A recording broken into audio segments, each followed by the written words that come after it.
अच्छा जी, हमने last time इस स्लाइड के ऊपर छोड़ा था और ये है हम मॉनिटरिंग एंड कंट्रोल की बात कर रहे हैं और हमने स्केड्यूल के ऊपर अर्न वैल्यू वगैरह पे बात कर ली थी। अब हम बजट के ऊपर आए हैं।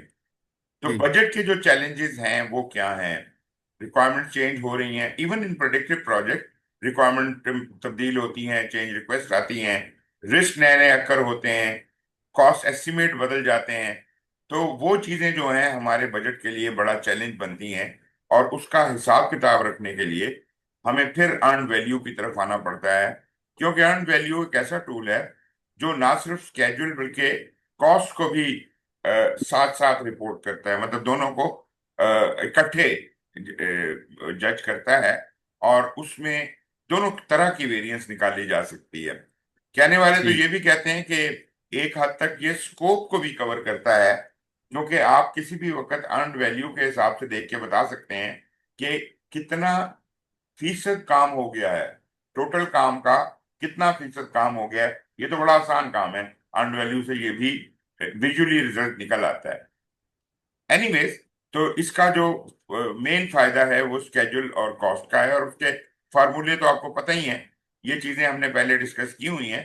Plan right. वैल्यू की लाइन आपको ये येलो वाली नजर आ रही है, ये आपने जी। शुरू में बैठ के एस्टिमेट कर लिया कि ये ऐसे ऐसे करेंगे हम। ठीक है जी। और ये जो इसका हाईएस्ट पॉइंट है ये आपका बीएसी है। और अब जब आप करना शुरू करते हैं तो ये फिर खर्चे के हिसाब से जो लाइन बनती है वो ये नीली वाली लाइन है। एक्चुअल कॉस्ट कितनी खर्च हो रही है। और येलो लाइन है कितना काम हो रहा है। ठीक है जी। काम की लाइन और खर्चे की लाइन अलग अलग है। ये जो हमने पीवी बनाई हुई है ये हमने पहले से बनाई हुई है। ये जो काम की लाइन है इसे अर्न वैल्यू कहते हैं।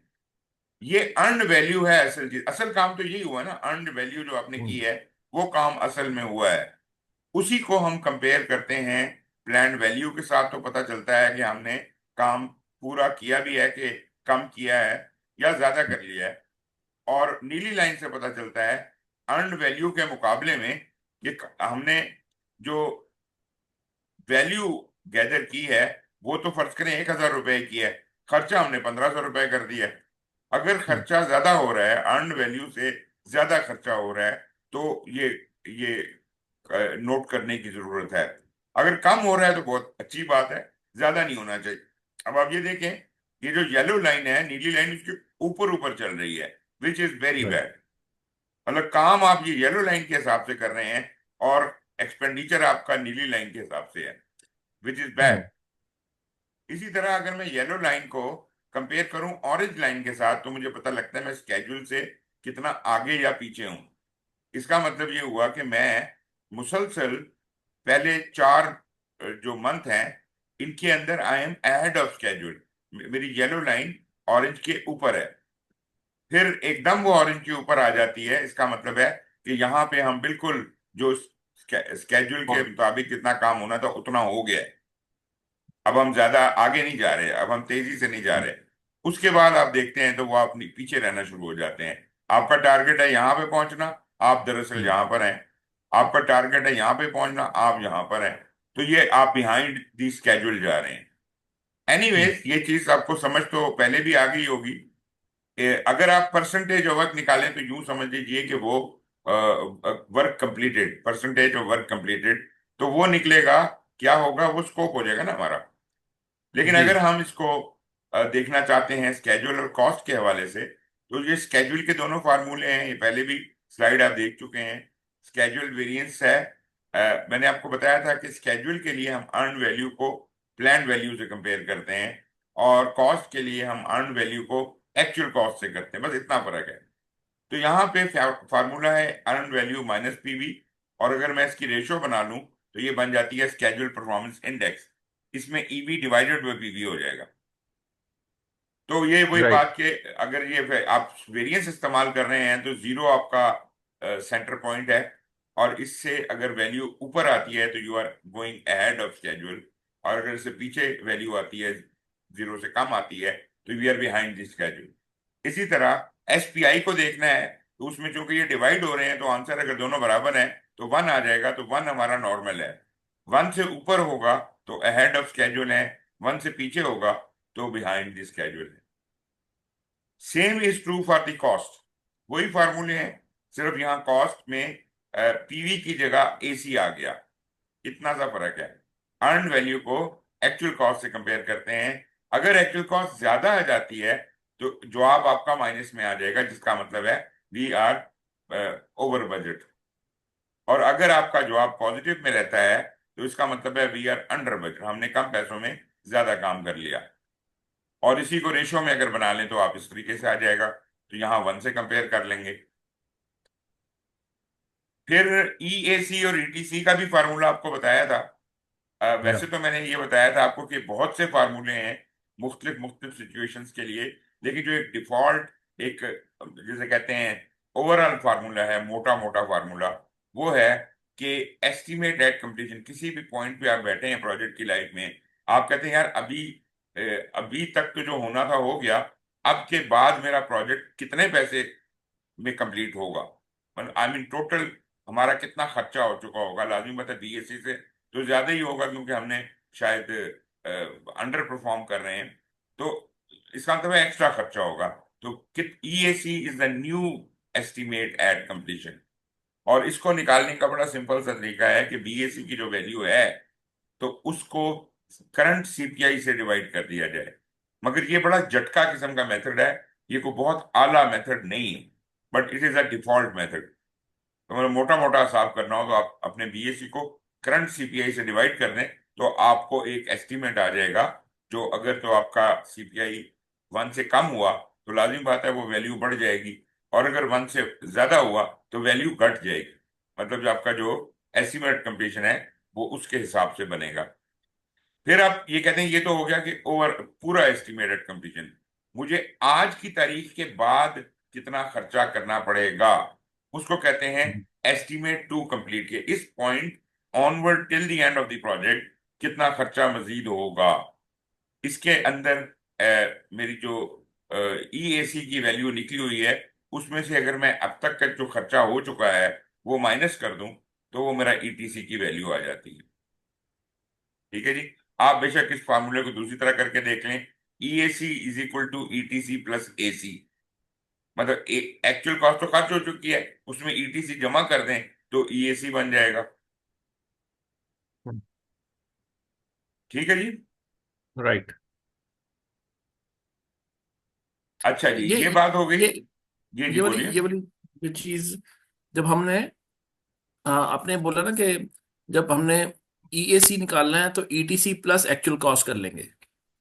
हाँ, वो एक अल्टरनेट है, लेकिन असल में हम इस बात से चलते हैं, पहले ईएसी निकालते हैं फिर ईटीसी निकालते हैं। हम्म। लेकिन मैं मैंने वही कह कहा रहा था कि ना अगर अगर आपने इसे क्रॉस चेक करना है तो ईएसी इज इक्वल टू अच्छा, ईटीसी, ठीक एसी है, प्लस ईटीसी। डन, आगे चले।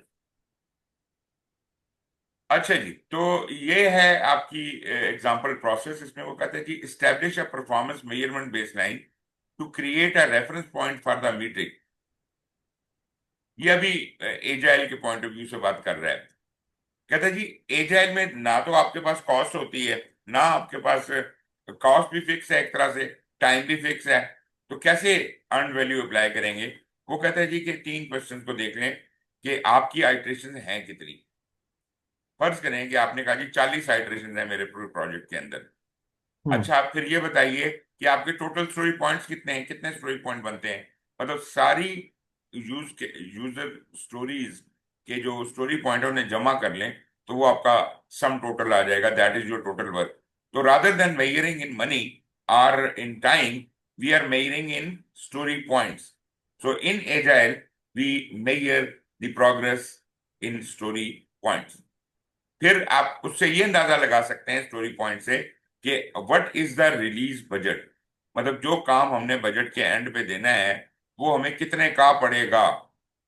ठीक है जी। आपको मैंने स्टोरी पॉइंट का फार्मूला पहले भी बताया था कि आप कहते हैं कि जी हमारी एक आइट्रेशन में कितना सैलरीज खर्च हो रही हैं इन लोगों की, उसको डिवाइड कर लें स्टोरी पॉइंट से, जितनी स्टोरी पॉइंट आपने उस आइट्रेशन में कर रहे हैं, और उसमें जमा कर दीजिए अदर एक्सपेंसेस जो रिसोर्सेज और बाकी कोई रॉ मटेरियल है या कोई और चीजें हैं जो मटेरियल्स लगने हैं उसके ऊपर, तो वो बन जाएगा आपका total budget for the 1 iteration.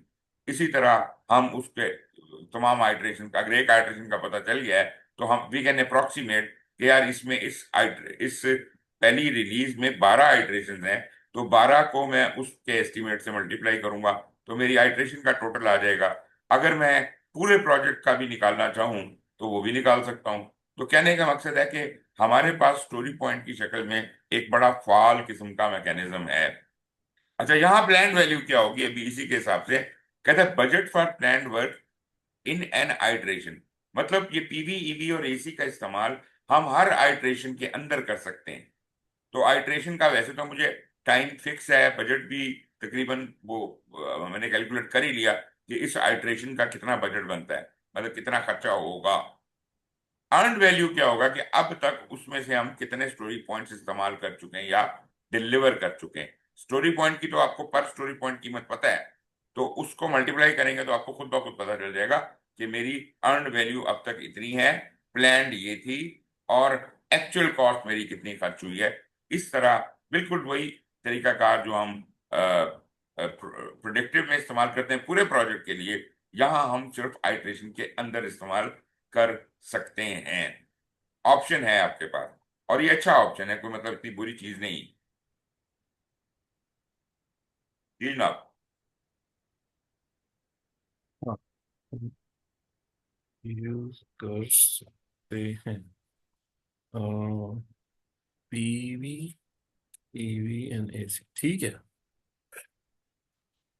अच्छा जी, आगे चलते हैं, मैनेज एंड लीड रिसोर्सेज। अब ये जो होते हैं ना रिसोर्सेज, इनको भी हम मतलब बड़ा इंपॉर्टेंट ट्रीट करते हैं, क्योंकि इनका डायरेक्ट एसोसिएशन है आपकी कॉस्ट के साथ। लोग जो काम कर रहे हैं उनकी तनख्वाहें हैं ना, उसी को तो हमने कैलकुलेट किया, स्टोरी पॉइंट निकाले, हमने कहा स्टोरी पॉइंट डिवाइडेड बाय जो लोगों की सैलरीज और उसके साथ डिवाइड करके हमने वो निकाल हम्म। लिया। बल्कि उससे हमने निकाला था स्टोरी पॉइंट। तो रिसोर्सेज आर इंपॉर्टेंट। तो मैनेज एंड लीड रिसोर्सेज, इसमें आप सारे रिसोर्सेज को शामिल तफ्तीश करें। मतलब ना सिर्फ वो जो आपके टीम के मेंबर हैं, बल्कि अगर किसी सब्जेक्ट मैटर एक्सपर्ट को टेम्परेरीली इस्तेमाल किया जा रहा है, कंसल्टेंट को, या कोई स्टेक होल्डर आ रहा है, तो उनके भी अगर कोई पेमेंट बनती है तो वो भी इसमें ऐड कीजिए। वो अदर एक्सपेंसेस में आए, या उसका कोई सैलरी टाइप का रेट हो, तो जो भी रेट आना है वो आप यहाँ पे इसके अंदर उससे रिसोर्स एस्टिमेट कर सकते हैं। याद रहे कि एजाइल में हम बहुत ज्यादा प्रिसीजन में नहीं जाते। हमें अगर अप्रोक्सीमेट भी अंदाजा हो जाए कि यार इतना खर्चा आ जाएगा रिसोर्सेज के ऊपर, या इतना खर्चा एक आइट्रेशन पे आ जाएगा, तो दैट इज सफिशिएंट। क्योंकि हमने सिर्फ ये देखना है कि how well are we performing, हम आगे जा रहे हैं कि पीछे जा रहे हैं। तो बिल्कुल फैक्चुअल और एक्चुअल फिगर का होना को बहुत ज्यादा जरूरी नहीं है। हमें अगर अंदाजा भी है तो we can move ahead with it. Hmm. फिर इसके अलावा दूसरी चीज हमें देखनी होती है रिस्क। उनको मॉनिटर करना है जो हमने आइडेंटिफाई किए हुए हैं। लाजमी बात है कि इस आइट्रेशन में काम कर रहे हैं, तो आइट्रेशन के अंदर के रिस्कों की बात हो रही है, और उसमें जनाब कौन सा रिस्क जो है वो कोई कॉस्ट ओवररन कर रहा है, ज्यादा टाइम ले रहा है या ज्यादा खर्चा ले रहा है, स्केड्यूल डिलेज हो रहे हैं, या कोई और पोटेंशियल डिस्प्यूट्स हो रहे हैं, तो वो आप रिस्कों को मॉनिटर करेंगे। Conduct checks on contract. अच्छा, एक चीज याद रखिएगा, अगर कोई रिस्क ऐसा है जो आइट्रेशन के अंदर आता है और उससे बड़ा कोई डैमेज होता है, और आपको लगता है कि ये आइट्रेशन में हैंडल नहीं हो पाएगा, तो उसको क्या करते हैं, हम खुद रिकमेंड कर देते हैं कि इस रिस्क को एक यूजर स्टोरी बना दिया जाए, और आइंदा आने वाले लोग जो हैं अगली किसी आइट्रेशन में इसको पार्टिकुलरली एड्रेस कर लें। तो मतलब रिस्क एक यूजर स्टोरी की सूरत में भी आ सकता है प्रोडक्ट बैकलॉग के अंदर, ये भी एक इम्कान है। एक सेकंड। जी जी।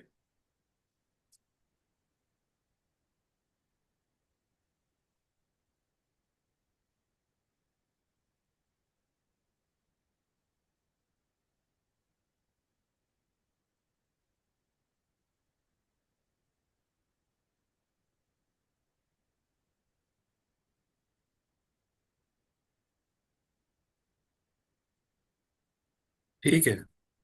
ये हो गया जी। तो कंडक्ट चेक्स ऑन कॉन्ट्रैक्ट, आप देखें, जो जो ठेके आप दे रहे हैं, जो आउटसोर्सिंग कर रहे हैं, बेशक वो इवन अपने एजाइल में कर रहे हैं, मतलब हो सकता है कि portion of work with in the iteration आपने किसी को आगे असाइन किया हो, किसी सब कॉन्ट्रैक्टर को, तो वो भी इसमें कवर होता है। प्रोक्योरमेंट प्रोसेस की कंप्लायंस में देखी जाती है, जो भी कॉन्ट्रैक्ट में शराइत लिखी हुई हैं। पीरियोडिक प्रोग्रेस और एक्टिविटी रिपोर्ट हो सकती है। Required advance notification and acknowledgement to supplier हो सकता है। Formal acceptance of contracted deliverable. आमतौर पे होता यह है कि जब जब हम कॉन्ट्रैक्टर को कोई पोर्शन ऑफ वर्क देते हैं, इन इवन इन एजाइल, वैसे तो ये बात जो यहाँ लिखी हुई है ये प्रिडिक्टिव के ऊपर ज्यादा बेहतर तरीके से अप्लाई होती है, लेकिन अगर यहाँ पर भी हम कोई काम किसी को देते हैं तो हम एक्सपेक्ट यही कर रहे होते हैं कि चूंकि हम अपना काम एजाइल तरीके से कर रहे हैं, तो हमारा कॉन्ट्रैक्टर भी एजाइल ही तरीके से काम करे। वो अच्छी इक्वेशन बन जाती है कि आप एक ही जुबान में बात करने लगते हैं। लेकिन अगर ये मुमकिन नहीं है तो कोई प्रॉब्लम नहीं है। Maybe you are hybrid and वो कहता है जी मैं तो प्रोडक्टिव काम करता हूँ, तो हम गुजारा तो कर ही सकते हैं। लेकिन ऐसा यही होता कि अगर अगर हम एजाइल हैं तो वो भी एजाइल ही होता। नोटिफाई अकाउंट्स पेएबल, जब कोई काम मुकम्मल हो जाता है किसी कॉन्ट्रैक्टर का, तो हम अपने अकाउंट्स डिपार्टमेंट को बताते हैं कि भाई अब इनकी पेमेंट रिलीज कर दो। उसके बाद पेमेंट को रोकना एक तरह से इलीगल और नाजायज हरकत है। किसी की हम्म। पेमेंट कॉन्ट्रैक्ट के मुताबिक उसे होनी चाहिए। काम उसने कर लिया है, दे दिया है, आपने एक्सेप्ट भी कर लिया है, अब उसको पेमेंट लाजमी होनी चाहिए। अब यहाँ पे हम देखते हैं कि हमारे पाकिस्तान में तो यहाँ प्रॉब्लम ये आता है कि अकाउंट्स पेएबल वाले जो है ना वो सांप बन के बैठ जाते हैं उस पैसे पे, और वहां पे वो रिश्वतें मांगते हैं। तो यहाँ आप ये समझ लीजिए कि ये हमारा फर्ज बनता है कि अगर उसने अपनी रिक्वायरमेंट पूरी कर ली है तो उसको फौरन से पेशतर उसकी पेमेंट रिलीज कर दी जाए। फिर जनाब फिजिकल रिसोर्सेज को कैसे मैनेज करना है। लाजमी बात है कि सिर्फ ह्यूमन रिसोर्सेज ही नहीं होते, बल्कि इसके अंदर नॉन ह्यूमन रिसोर्सेज भी होते हैं। तो ह्यूमन रिसोर्स की तो हमने बात कर ली। अब जो नॉन ह्यूमन रिसोर्स है, कोई हाइड्रेशन में जो काम हो रहा है उसमें कोई इक्विपमेंट चाहिए स्पेशल, या कोई मटेरियल चाहिए, कोई फैसिलिटीज चाहिए, कोई इंफ्रास्ट्रक्चर चाहिए। अब ये जो कुछ भी चाहिए ना, इसका अलग खर्चा है। और वो जैसे मैंने आपको बताया कि आइट्रेशन की जो salaries divided by story point किए थे, उसमें फिर ये खर्चे ऐड होते हैं, उस आइट्रेशन के खर्चे। और ये किसकी जिम्मेदारी है चीजों को मेक अवेलेबल करना। आप यहाँ बिल्कुल बेपरवाह हो जाएं कि टीम की प्रॉब्लम नहीं है। टीम को ये इक्विपमेंट, ये मटेरियल, ये फैसिलिटी, ये इंफ्रास्ट्रक्चर ये मिलना चाहिए होम ग्राउंड के ऊपर, उसको अवेलेबल होना चाहिए। और ये कौन करेगा अवेलेबल?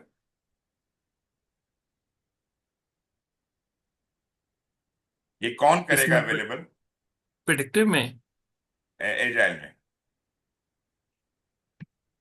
आपके पास जो लीडर है, servant. Team lead, yes of course. वो उसका काम ही है ना फैसिलिटेट करना। तो आपको जो चीज चाहिए वो ला के देगा, जो मसला है वो हल करेगा, लेकिन काम आपने खुद ही करना है। अब प्रिडिक्टिव में क्या होता था?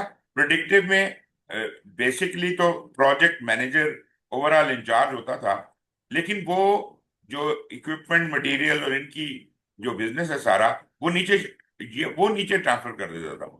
अब जो टीम काम कर रही है वो इक्विपमेंट भी ऑर्गेनाइज अरेंज कर रही है, मटेरियल भी अरेंज कर रही है, काम भी कर रही है। तो आप देखें कि कितनी दिक्कत होती है उन्हें। कई जगह पे वो इस वजह से डिले होते हैं कि वो जी मटेरियल के पीछे भागता फिर रहा था, एयरपोर्ट गया हुआ था रिलीज कराने के लिए, या समथिंग लाइक हम्म। दैट। ये चीजें टीम का काम नहीं बनता। ये हम्म। काम बनता है आपके टीम लीड का। उसको रखा ही हमने इसलिए हुआ है, नौकर के तौर पे रखा हुआ है। वो खिदमत करेगा, वो काम करेगा, बाहर के काम वो करेगा। कोई कोऑर्डिनेशन करनी है, कोई मसला फंस गया है, कोई किसी दूसरी टीम के साथ कोऑर्डिनेशन है, या बॉस के साथ कोई परमिशन लेनी है, या समथिंग, वो जो भी मसले मसाइल हैं वो आपकी फैसिलिटेशन में आती है। तो ये सब चीजें उसकी जिम्मेदारी में चली। फिर ensures assigned resources are available just in time. ये भी बात हम पहले कर चुके हैं। जस्ट इन टाइम का मतलब भी आप जानते हैं। जस्ट इन टाइम का मतलब है जिस चीज की जब जहां जरूरत हो तब जरूरत है। वो वहां अवेलेबल होनी चाहिए। That's it. ये जो हमारी एक फिलॉसफी है ना कि जी अच्छा, पहले कैलकुलेट कर लो क्या क्या चाहिए, फिर उसका ऑर्डर प्लेस कर दो, जब सारे ऑर्डर आ जाएं तो फिर काम शुरू करेंगे। This is very bad. Reason भी कि अब जो सामान आ गया है उसको अपने स्टोर में रख लेना है, और फिर उसकी जनाब लाजमी बात है कि वो छठे महीने में जाके इस्तेमाल होना है कोई कोई माल।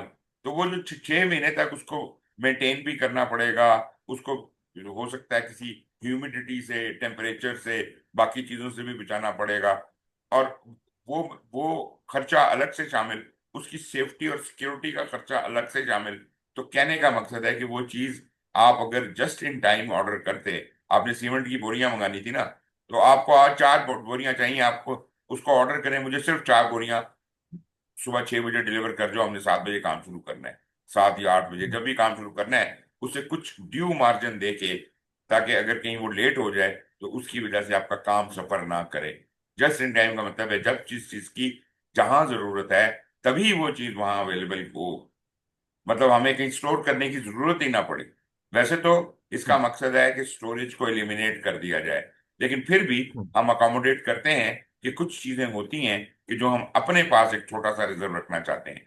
मतलब मैं तो ये तो नहीं कह रहा कि सारे ही माल मंगा के स्टोर में रख लो, मैं ये कह रहा हूं कि आप कम से कम 2-3 दिन का माल मंगा के रख लिया करें, तो उससे थोड़ा सा बफर क्रिएट हो जाता है। हम्म, मगर ये है कि जस्ट इन टाइम का मतलब तो यही है कि जिस चीज की जब जहां जरूरत है वो तभी अवेलेबल होगी, तो हाईएस्ट लेवल ऑफ प्रोफिशिएंसी या एफिशिएंसी तभी आएगी। हम्म, और ये अच्छा भी है कि वो चीज हमें देखने में लगता है कि शायद ये मैं 4 बोरियां लूंगा तो ये मुझे कोई 5% एक्स्ट्रा पड़ेंगे, लेकिन जो आपने 3,000 बोरियां स्टोर में रखी हैं, जिनमें से आधी तो जाया ही हो जाएंगी, वहां जम जाएंगी ह्यूमिडिटी की वजह से या कुछ, तो वो नुकसान आप बर्दाश्त करने को तैयार हैं। थोड़ी सी 10% सस्ता लेकर और आप 50% का नुकसान कर दें, ये कितनी अहमकाना सी हरकत है। तो ये जस्ट इन टाइम की फिलॉसफी पे हमें शिफ्ट होने की जरूरत है। Ensure physical resources assigned are available as planned। तो जब ये माल अवेलेबल हो तो जो रिसोर्सेज हैं वो पहले से वहां खड़े हों। ऐसा ना हो कि माल आ जाए और हम ढूंढ रहे हो यार वो किधर गए बंदे जिन्होंने काम करना था। इसीलिए हमने हम्म, कहा कि सर्वेंट लीडर का काम है रिसोर्सेज को मेक अवेलेबल करना, और टीम का काम है काम करना। टीम तैयार, बिल्कुल अलर्ट खड़ी हुई है, तैयार है, उसने सुबह 9 बजे काम शुरू कर देना है, तो माल 7 बजे आके पड़ा हुआ है, और टीम आएगी और काम शुरू कर देगी, उसे किसी किस्म की कोई फिक्र करने हम्म, की जरूरत नहीं है। There is no hurdle in their way. और अगर कोई हर्डल आती है तो वो अपने टीम लीड को इन्फॉर्म करें, वो उनकी हर्डल दूर करेगा, आज के आज दूर करेगा। और अगर आज नहीं हो सकती तो वो फिर कल सुबह आने से पहले कर लेगा। तो ये बड़ा ही एक एफिशिएंट मैकेनिज्म बिल्ड हो गया। हम्म, फिर जनाब monitor planned and actual utilization of resources. अब यहाँ पे जिस तरह हमने अर्न वैल्यू में देखा था कि यार कितने रिसोर्सेज आने थे और कितने आए हैं, कितने इस्तेमाल हो गए हैं। एक तो है कितने, क्या कितना मटेरियल चाहिए था, कितना आया है, और कितना इस्तेमाल हो गया। तो इस्तेमाल होने को आप अपने प्रोडिक्टिव में भी कहते हैं, वो जो क्वांटिटी सर्वेयर होता है वो सारा हम्म, एस्टिमेट लगा के बैठता है, और वो एस्टिमेट जो है वो उसके हिसाब से आप कहते हैं अच्छा कितना माल लग गया, और उसके हिसाब से देखते हैं कि हमारे रिसोर्स की क्या प्रोग्रेस जा रही है। तो एक तरह से देखा जाए तो रिसोर्स की वेरिएंस भी निकल सकती है। फिर जी perform these processes throughout the project, ये आप करते रहेंगे ये सारे काम जब तक कि प्रोजेक्ट खत्म नहीं हो जाता। तो ये जितनी भी बातें यहाँ लिखी हुई हैं इनको प्रोडक्टिव में भी अप्लाई किया जा सकता है और एजाइल में भी अप्लाई किया जा सकता है। तो मैंने एजाइल के हवाले से आपको बताया कि आइटरेशन के अंदर होगा, और प्रोडक्टिव में जो है वो तो फेज बाय फेज काम हो रहा है जैसे भी हो रहा हम्म, है। फिर जनाब जो रिसोर्सेज की एलोकेशन है उसको, लाजमी बात है कि चेंज रिक्वेस्ट आ रही हैं, तब्दीलियां हो रही हैं प्रोडक्टिव प्रोजेक्ट के अंदर। तो वहां पर आपको अगर कोई तब्दीलियां हो रही हैं और ड्यू डेट्स वगैरह बदलने की जरूरत पड़ रही है, ये चीज इस तारीख को नहीं पहुंचेगी, इस तारीख को पहुंचेगी, और अब कौन कौन सी चीजें हैं जो अभी क्यू में हैं और आने वाली हैं या आनी चाहिए। तो ये what is needed and what has been used to date, utilization क्या है और मजीद क्या माल आने वाला है। Review performance usages to date, अब तक की क्या प्रोग्रेस है रिसोर्सेज के हवाले से, उनके जनाब उनके एक्सपेंडिचर्स जो हैं रिसोर्सेज के ऊपर उनको मॉनिटर करना, identify and deal with the resource shortage. हो जाती है, ये मसले अक्सर हो जाते हैं, कभी शॉर्टेज हो जाती है, कभी सरप्लस हो जाता है। तो उसको, अगर ऐसा कोई केस आने वाला है, कोई शॉर्टेज होने वाली है, तो मुझे टाइमली प्रोएक्टिवली काम करना चाहिए, ताकि मैं उस प्रॉब्लम को डील कर लूं। फॉर एग्जाम्पल, आपने ईंटों की दीवार बनानी है, और आपको पता है एक खास पीरियड ऑफ टाइम के अंदर ईंटों की शॉर्टेज होने वाली है। तो आप उस ये एक अप्रोप्रिएट टाइम है जहां आप उस पीरियड का माल अभी खरीद लेते हैं।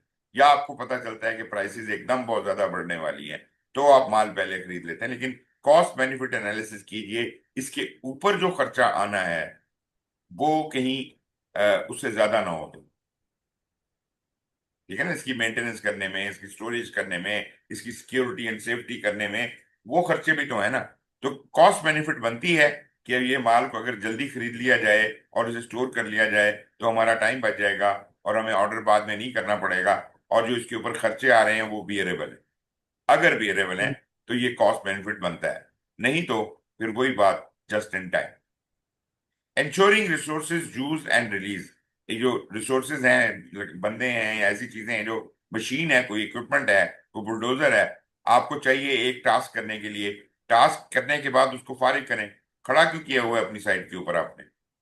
बिला वजह उसको आप कर रहे हैं। आप उसको यूटिलाइज करें, किसी और प्रोजेक्ट पे ले ले जाएं। इस तरह स्ट्रक्चर करें अपने प्रोजेक्ट्स को कि डोजर यहां से निकले दूसरे में जाए, दूसरे से निकले तीसरे में जाए, तो मतलब वो कॉन्टिन्यूसली बिजी हो। ये एफिशिएंट यूज ऑफ रिसोर्सेज है। आप क्या करते हैं, आप प्रोजेक्ट में एक फर्ज करें, अपना तो शायद नहीं होता वो मशीन इनके पास, तो वो क्या करते हैं, हायर करते हैं।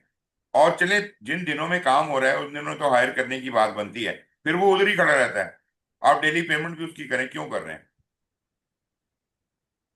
ठीक है जी। तो इसको जी। फिर ये आ जाता है, वो क्या कहते हैं, बाय आर रेंट डिसीजन, कि मैं इस चीज, अगर तो मेरी इतनी ज्यादा रिक्वायरमेंट है कि इस प्रोजेक्ट के ऊपर डोजर मुझे मुसलसल चाहिए, और ये बाद में भी अगले प्रोजेक्ट भी हमारे ऐसे ही होते हैं और इसी तरह काम होने, ये मेरी इंटेग्रल रिक्वायरमेंट है, तो फिर मैं क्या करूंगा, मैं डोजर खरीद ही लूंगा। लेकिन आपको पता है कि जो प्लांट होता है, जो मशीनरी होती है, ये काफी ज्यादा एक्सपेंसिव होती है। क्रेन हो गई, हम्म। क्रेन जो है, वो आपने देखा होगा कि वो किराए पे ली जाती है, और फिर हम्म। वो जिसके पास क्रेन है वो वापस ले जाता है। रेंट पे आती हैं, पे चली जाती है। लेकिन अगर आप मल्टी स्टोरी बिल्डिंग का ही का काम करते हैं, और आपकी बहुत बड़ी कंपनी है और बहुत सारे प्रोजेक्ट इन क्यू हैं, तो शायद आप अफोर्ड कर सकते हैं कि क्रेन अपनी ही खरीद लें। लेकिन हम्म। फिर उसकी यूटिलाइजेशन जो है ना, वो ऑप्टिमम होनी चाहिए। मतलब वो क्रेन फारे कभी ना बैठे, फिर तभी उसका हम्म। आप पैसे पूरे करेंगे। हम्म। फिर जनाब जो चेंजेस आती हैं, manage changes as they occur, resources पे भी असर असर पड़ेगा ना तब्दीलियों का। तब्दीली तो होती है स्कोप, टाइम और कॉस्ट की वजह से, लेकिन उसकी वजह से रिसोर्सेज पे इम्पैक्ट आएगा। तो मुझे रिसोर्स के प्लान को उसके हिसाब से टेलर करना पड़ेगा, अमेंड करना पड़ेगा। चेंजेस जो स्केड्यूल और कॉस्ट बेस्ड टाइम पे आती हैं मस्ट बी अप्रूव, क्योंकि उनका तो अप्रूवल चाहिए। जो रिसोर्सेज में चेंज आती है उसका अप्रूवल नहीं चाहिए, बिकॉज जब पैसे का अप्रूवल हो गया तो रिसोर्सेज के भी पैसे आ गए ना। अब आपको उसकी फिक्र करने की जरूरत नहीं है। अलबत्ता रिसोर्स प्लान के अंदर अपडेट करें कि हमें चेंज रिक्वेस्ट के जरिए नया पैसा एलोकेट हुआ है, इससे हमने ये काम करना है, तो वो उसी काम के ऊपर खर्च किया जाए। और ये काम हम करते रहेंगे, ये चेंजेस आती रहेंगी जब तक कि इंटीग्रेटेड चेंज कंट्रोल नहीं हो जाती। मतलब जब वो स्पेसिफिक वर्क खत्म नहीं हो जाता, तब तक हम इस काम को करते रहेंगे। ये मैंने जैसे आपको बताया कि ये सारी की सारी स्लाइड मोस्टली प्रिडिक्टिव ही को पॉइंट कर रही है, क्योंकि अप फ्रंट प्लानिंग का जिक्र है। रिसोर्सेज की राइट। प्लानिंग हो, टाइम की हो, कॉस्ट की हो, अप फ्रंट प्लानिंग है, तो हमने वो चीज पहले से बना रखी है। एजाइल में हम आइटरेशन बाय आइटरेशन चलते हैं। फिर कहता है handle change and contract disputes. जहां तक प्रिडिक्टिव का ताल्लुक है, तो ये जो हम कर रहे होते हैं ना, परफॉर्म इंटीग्रेटेड चेंज कंट्रोल, ये हमारे मॉनिटरिंग एंड कंट्रोल में इंटीग्रेशन का एक मेजर प्रोसेस है। तो जो भी चेंज रिक्वेस्टें हैं, आपको पता है कोई भी स्टेक होल्डर कर सकता है। कस्टमर भी कह सकता है कि ये चेंज हमने करवानी है, तो वो आप उसको कंसिडर तो करेंगे ना। ये तो नहीं हो सकता कि आप कहेंगे नहीं भाग जाओ इधर से, ये तो कॉन्ट्रैक्ट साइन हुआ हुआ है। No, there are possibilities that we can accommodate, we can negotiate with them, और कंसेंसस गेन करने की जरूरत है कि अच्छा अगर हम आपकी ये रिक्वायरमेंट बीच में ऐड करें तो आप हमें इसके एक्स्ट्रा पैसे देंगे या नहीं देंगे। ठीक है ना, वो नेगोशिएशन करके आप उसको एडेंडम बना देते हैं कॉन्ट्रैक्ट का। या एक कुछ केसेस ऐसे होते हैं जहां वो जो नई चीज करनी है वो completely out of the scope of the main project होती है। तो आप क्या करते हैं कि एक सब एक एक एक एक और कॉन्ट्रैक्ट उससे साइन कर लेते हैं without going through the whole process. जो कॉन्ट्रैक्टर हमारा मेन काम कर रहा है उसी के साथ हम एक agreement, by by by agreement कह लें, या जो मतलब एक मिनी एग्रीमेंट है वो साइन कर लेते हैं कि यार ये वाला काम भी आप ही ने करना है। जो हम किसी चीज का, जी जी। किसी चीज को एनेक्सर कब बनाते हैं और अडेंडम कब बनाते हैं? देखें अगर तो कोई मतलब क्लास चेंज हुई है कि ये काम जो है मिसाल के तौर पे इसके अंदर 2% की छूट है, आप उसको बढ़ा के 5% कर रहे हैं, तो this is hmm. Addendum. This is a correction in the main contract. Correction है छोटी ओके। छोटी मोटी चीजों की जो मतलब कॉन्ट्रैक्ट की एग्रीड टर्म्स में थोड़ी बहुत चेंजेस आप कर सकते हैं। लेकिन अगर कोई all together new piece of work आ जाता है जिसके लिए कोई एग्रीमेंट नहीं है कॉन्ट्रैक्ट के अंदर, तो उसको फिर हम एक सब कॉन्ट्रैक्ट के तौर पे, या नॉट सब कॉन्ट्रैक्ट, अब बाय कॉन्ट्रैक्ट के तौर पे हम उसी वेंडर के साथ साइन कर सकते हैं विदाउट एनी सिलेक्शन प्रोसेस। ठीक है जी। तो ये चीज हो ठीक है। जाएगी। अच्छा अगर आप करें ना नहीं, एजाइल में मैं काम। मैं जी जी जी जी, बोलिए। मैं ये कह रहा हूँ कि हम उसे एडेंडम क्यों कहते हैं? वो जब हमने डॉक्यूमेंट वर्जनिंग की बात कर ली तो उसका सेकंड वर्जन आ जाना चाहिए। नहीं नहीं नहीं, कॉन्ट्रैक्ट का वर्जन कैसे आएगा जब तक कि कॉन्ट्रैक्ट चेंज नहीं होगा। जो अमेंडमेंट्स करते हैं ना वो वर्जनिंग होती है। लेकिन जब एडेंडम ओके। है वो एक अलहदा डॉक्यूमेंट बन जाता है, उसकी अलग से वर्जनिंग होगी अगर होगी तो। हम्म। मतलब आप ये कह लीजिए ओके। कि वो एक बाय कॉन्ट्रैक्ट है, वो एक मेन कॉन्ट्रैक्ट का सब छोटा कॉन्ट्रैक्ट है। राइट। ओके। उसके उसकी एडेंडम के तौर पे मतलब उसके in addition to what is covered in the main contract there is some work which you have come up with कि यार ये भी करना है, इसी प्रोजेक्ट का हिस्सा बनाना है, तो वो फिर एडेंडम के थ्रू कवर होगा। ठीक है।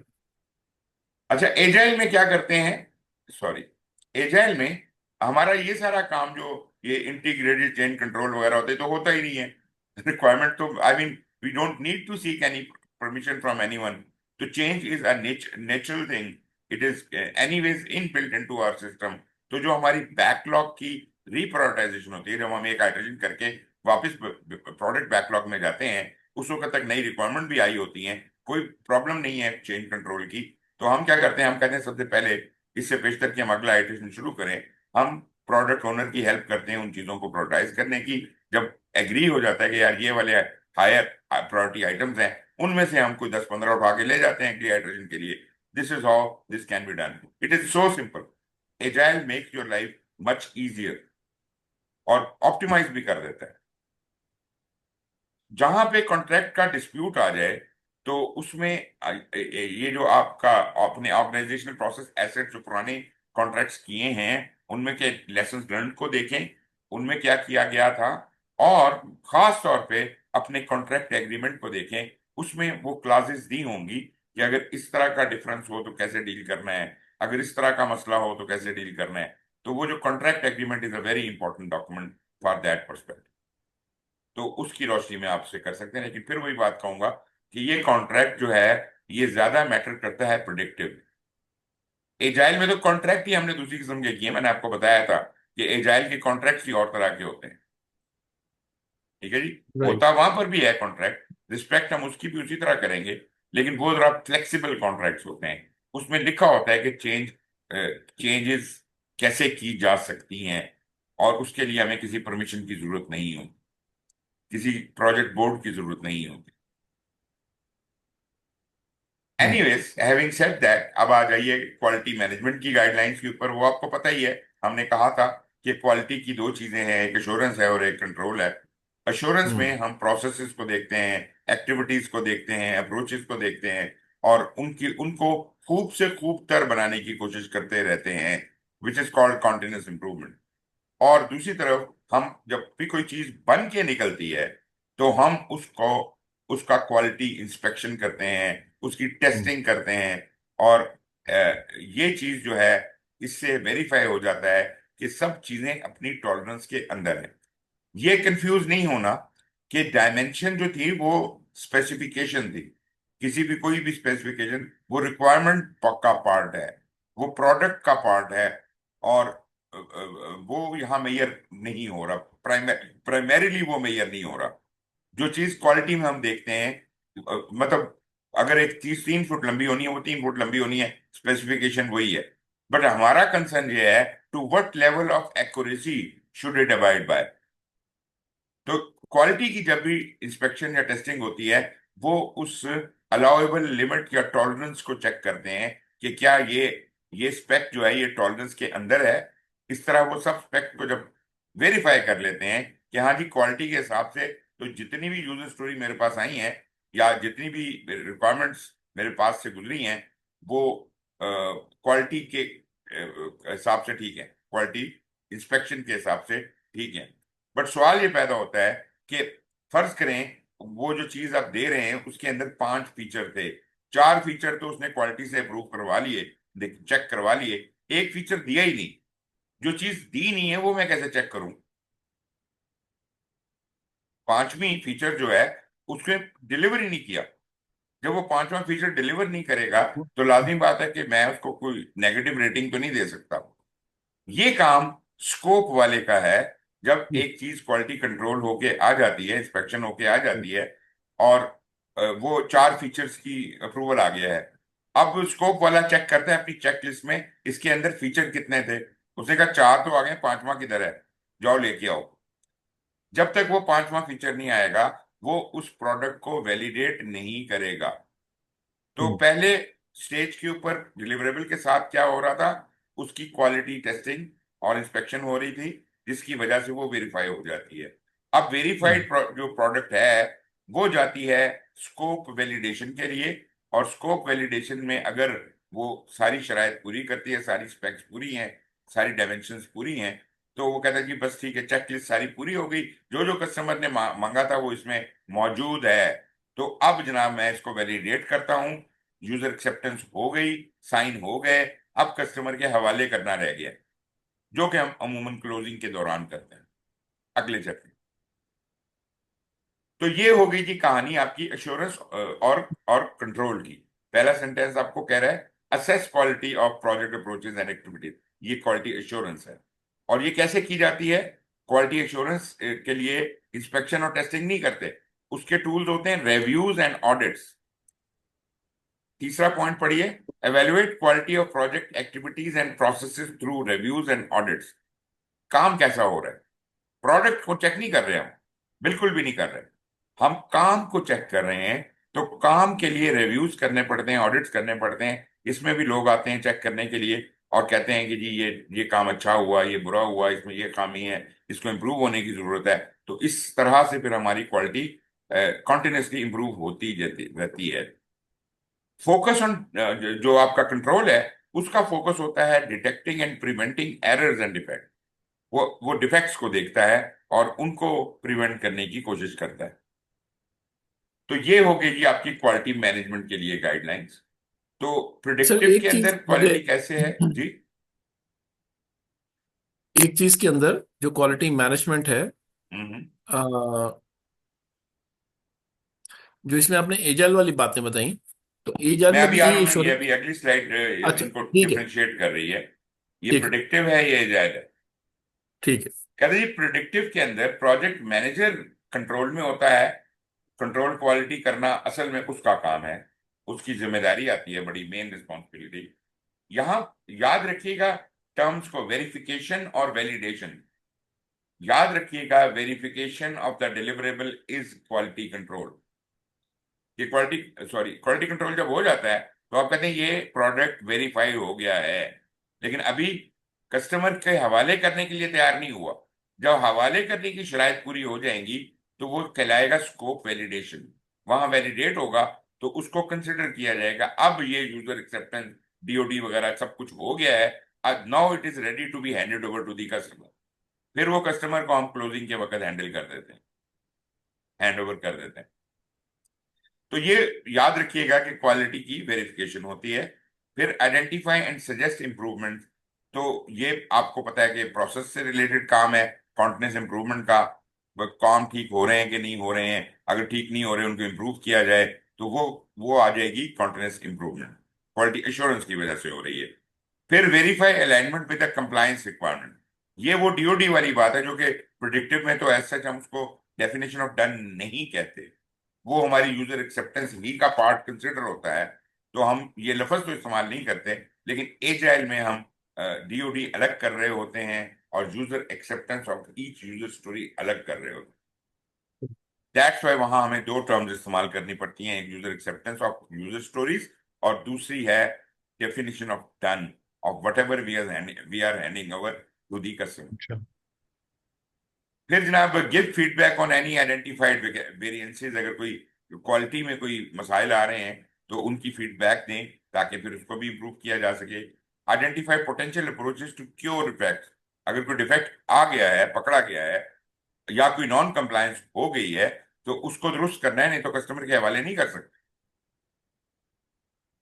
Any continuously and continuously monitor quality reports and recommendation. ये सारी कहानी हो गई आपके प्रोडिक्टिव के हवाले से। अब एजाइल का हम्म। तो मिजाज ही डिफरेंट है, उसके अंदर तो काम ही और तरह से होता है। तो team, customer and product owner are all responsible for setting and meeting the quality goals and metrics. ये कोलेक्टिवली, हम्म। ये सारा ग्रुप जो है एजाइल वाला, ये ओवरऑल रिस्पॉन्सिबल है। लाजमी बात है कि प्रोडक्ट ओनर ओवरऑल क्वालिटी का जिम्मेदार है, क्योंकि वो जो रिक्वायरमेंट्स को देख रहा है, प्रोडक्ट प्रोडक्ट बैकलॉग का को अपकीप कर रहा है, रोड मैप उसने बनाया था, और टीम ने काम करना है। तो टीम ने तो आइटरेशन में काम करना है। तो प्रोजेक्ट टीम लीड और प्रोजेक्ट टीम जो है, वो बुनियादी तौर पर आइटरेशन के अंदर की क्वालिटी को देखते हैं। Feedback from iterations continuously monitor quality. जो कुछ भी फीडबैक आती है हमारी आइटरेशन के एंड, जब हम उसका रेट्रोस्पेक्टिव करते हैं, क्या खोया क्या पाया, क्या अच्छा हुआ क्या बुरा हुआ, तो वहां पे हम हर प्रॉब्लम को आइडेंटिफाई कर लेते हैं। क्वालिटी का इशू अगर कोई है उसको भी आइडेंटिफाई कर लेंगे और आइंदा उसका ध्यान रखेंगे, तो कॉन्टिन्यूस इंप्रूवमेंट होती रहेगी। तो यहाँ बाय डिफॉल्ट ये हमारी गेम प्लान का पार्ट ही बन जाती है quality.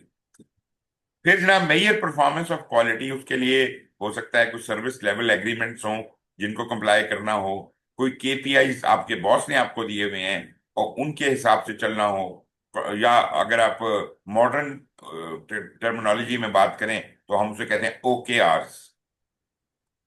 There is a difference between KPI and OKR, जो कि हम पहले बात कर चुके हैं।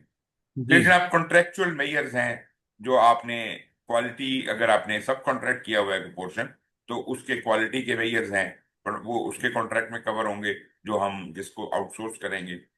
फिर क्वालिटी मेथड्स और फ्रेमवर्क्स हम कौन से इस्तेमाल कर रहे हैं क्वालिटी के लिए।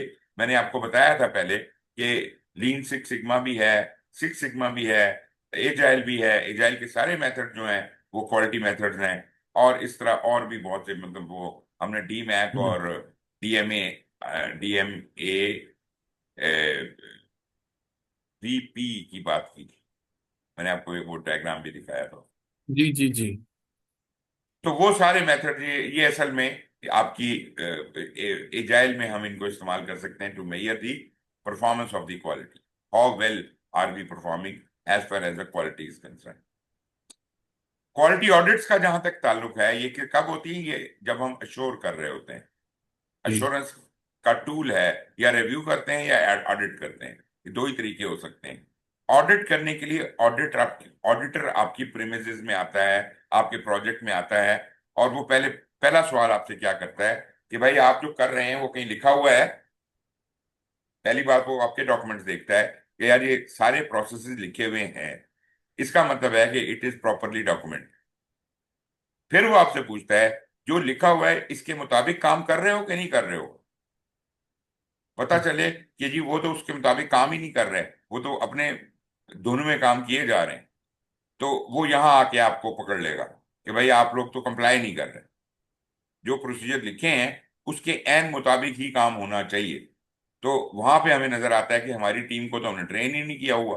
तो वो जो ट्रेनिंग करनी देनी है लोगों को, वो भी क्वालिटी के खर्चे में से होगी, मतलब जो कॉस्ट ऑफ गुड क्वालिटी में से ये ऑडिट का खर्चा, रिव्यू का खर्चा, इवन जो खर्चा इंस्पेक्शन और उनके लिए एक्सटर्नल टीम्स आती हैं, वो भी जो मुख्तस करके हम पहले से पैसा रख लेते हैं, तो वो भी गुड क्वालिटी ही की तरफ कंसिडर होगा। लेकिन जो डिफेक्ट्स आएंगे या एरर्स आएंगे या जो नुकसानात होंगे, वो क्वालिटी का कंट्रोल की वजह से हो रहे हैं।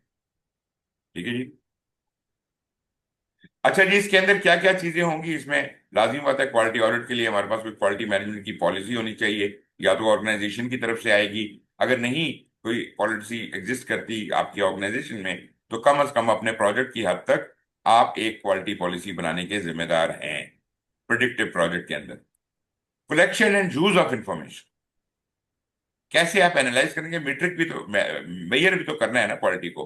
तो आपने पहले तो डाटा इकट्ठा करना है, फिर उसको उस इंफॉर्मेशन को इस्तेमाल करना है, उसका एनालिसिस करना है, एनालिटिकल टूल्स इस्तेमाल करने हैं, कॉस्ट ऑफ क्वालिटी मेजर करनी है, प्रोसेस क्वालिटी प्रोसेस का डिजाइन देखना है कि वो एफिशिएंट और ऑप्टिमाइज है या नहीं। सो प्रिडिक्टिव में हम क्वालिटी की जो ऑडिट करते हैं, उसमें ये सब कुछ देखा जाता है। और जो हाइब्रिड में है, वो कहता है कि यूज ऑडिट्स टू एनहांस और formalize the quality management complement in adaptive development approach. जो पोर्शन है एडाप्टिव वाला, जो नीचे एजाइल में काम हो रहा है, उसमें हम आइट्रेशन वाइज चीजों को देख लेंगे, उनको ऑडिट करेंगे कि पर आइट्रेशन क्या परफॉर्मेंस जा रही है। हम्म। ये हो गया जी ऑडिट। फिर आपके जो क्वालिटी के कंट्रोल के टूल्स हैं, वो क्या हो हम्म। सकते हैं? लाजमी बात है कि उधर भी हमें डाटा अच्छा। चाहिए। डाटा उठाने के लिए हमें कोई चेक शीटें या चेक लिस्ट चाहिए। स्टैटिस्टिकल सैंपलिंग करने की जरूरत पड़ सकती है, जो कि एक क्वेश्चन भी था पहले कि जनाब सैंपल उठा लिया आपने, इतने सारे स्टूडेंट्स थे, उनमें से आपने कोई 50 स्टूडेंट सिलेक्ट करने हैं मुख्तलिफ जगहों से, या 100 करने हैं, जो भी, उससे एक सैंपल बना लिया। तो स्टैटिस्टिकल सैंपलिंग जहां पर आपका बेल कर्व इस्तेमाल होता है, 3 पॉइंट एस्टीमेट इस्तेमाल होता है, वो सारी कैलकुलेशन, तो वो उसका डाटा आपने कहीं ना कहीं से उठाना है। ठीक है ना, लोगों से पूछना है, उनसे राय लेनी है, या उनका व्यू लेना है, तो वो स्टैटिस्टिकल सैंपल आ जाएगा। और वो लोग जिनको आप डायरेक्टली एक्सेस नहीं कर सकते, जो कि शायद एक जगह पे अवेलेबल नहीं है, किसी दूसरे मुल्क में है, या वो, उनको फिर हम क्वेश्चनर्स और सर्वेज के थ्रू वही बातें पूछ लेते हैं। डाटा हमें इकट्ठा करना जरूरी है, क्योंकि उसी की बेस पे उस डाटे का एनालिसिस होगा, जिससे परफॉर्मेंस रिव्यू निकलेगा, रूट कॉज एनालिसिस होगा, जिससे गलतियां निकलेंगी कि कहाँ कहाँ गड़बड़ हो रही है, और फिर हम उसे करेक्ट करने के काबिल होंगे। जब एनालिसिस कर लेते हैं, तो फिर हम इस एनालिसिस के रिजल्ट को किसी ऐसी फॉर्मेट में कन्वर्ट करते हैं जो विजुअली डिस्प्ले एबल हो, और जिसको देख के लोग कह सकें कि अच्छा यार, ये रूट कॉज एनालिसिस हुआ था ना, ये रूट कॉज का डायग्राम है, और ये इस तरह से काम हो रहा है इसके अंदर।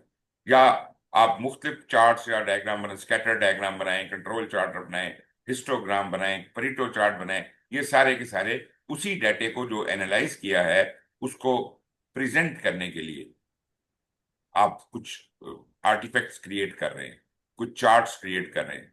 अब यही जो चार्ट्स वाला फिलॉसफी है, ये हम वहाँ बड़े मिनिमलिस्ट हो जाते हैं अपने एजाइल के अंदर, और हम कहते हैं कि जो चीज़ जो अपेरेंटली सामने आनी है, वो उसको हम कहते हैं इंफॉर्मेशन रेडिएटर।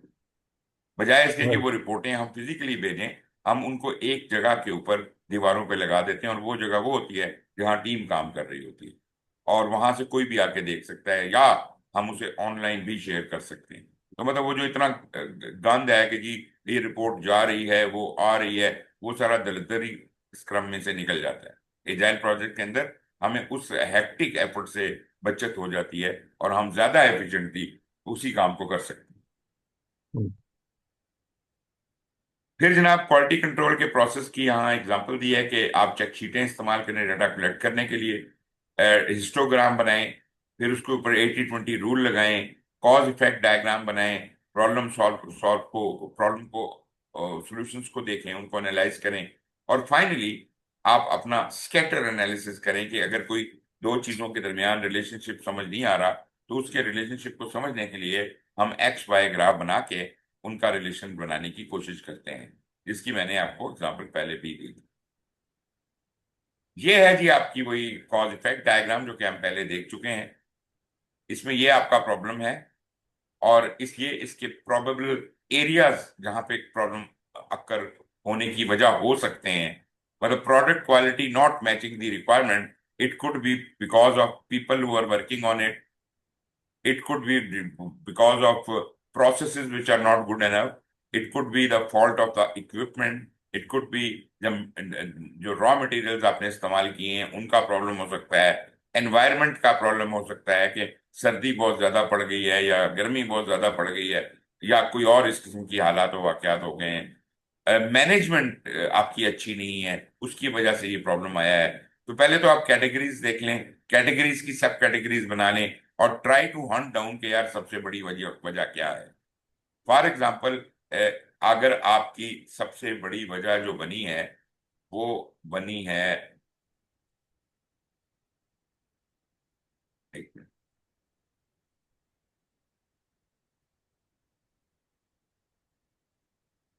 सबसे बड़ी आपकी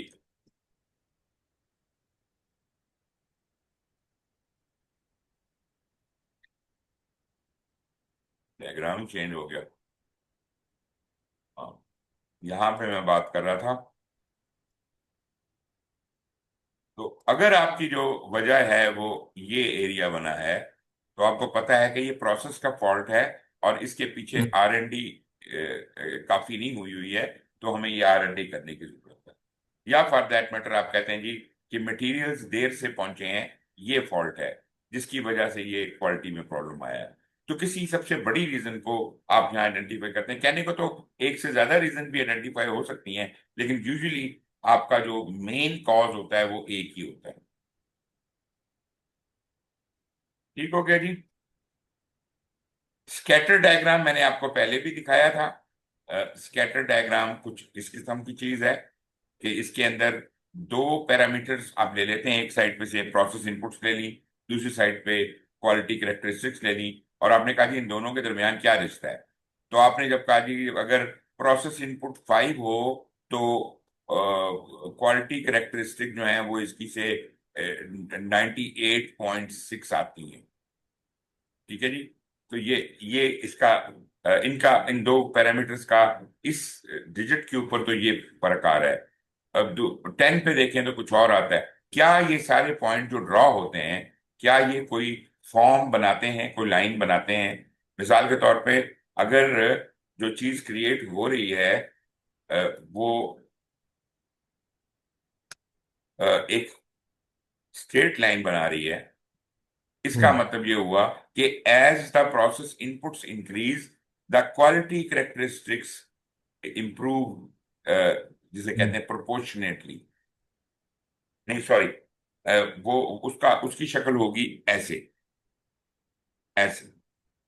ये है कि जैसे हम्म। प्रोसेस इनपुट बढ़ती है क्वालिटी क्वालिटी की डिग्री। करेक्टरिस्टिक इंप्रूव होती है। अच्छा, ये जो उल्टी उल्टी लाइन मैंने पहले लगा दी थी, इसका क्या मतलब है? जैसे जैसे प्रोसेस इनपुट इंक्रीज होती है क्वालिटी की करेक्टरिस्टिक घटती चली जाती है। डिक्रीज हो रही है। अगर अगर इस तरह की लाइन हो तो इसका मतलब होगा कि quality characteristic remain the same, वो कांस्टेंट रहती है, प्रोसेस इनपुट के बदलने से उसमें कोई फर्क नहीं पड़ता, वो कांस्टेंट रहती है हैज़र्ड नहीं है। ये भी एक पैटर्न है, एक स्ट्रेट लाइन बन रही है ना, ये भी एक पैटर्न है। The quality characteristics remain the same, is remain constant while the process inputs increase. या अगर ऐसे लाइन बन जाए, इसका मतलब है कि process input remains the same, that is constant while the quality characteristics change. लेकिन ये एग्जांपल कैसे हो सकती है कि आपका मतलब क्वालिटी करेक्टरिस्टिक इज डिक्रीजिंग और प्रोसेस इनपुट इज इंक्रीजिंग? देखें, ये तो मैं सिर्फ एक एग्जांपल आपको दी है कि मैं अब ये मिसाल नहीं, के तौर ठीक है। पे ये दो चीजें क्या हैं जिनके दरमियान हम कंपैरिजन कर रहे हैं, हमें तो अभी नहीं पता, अभी तो हमने सिर्फ ये दो चीजों के नाम रख दिए हैं।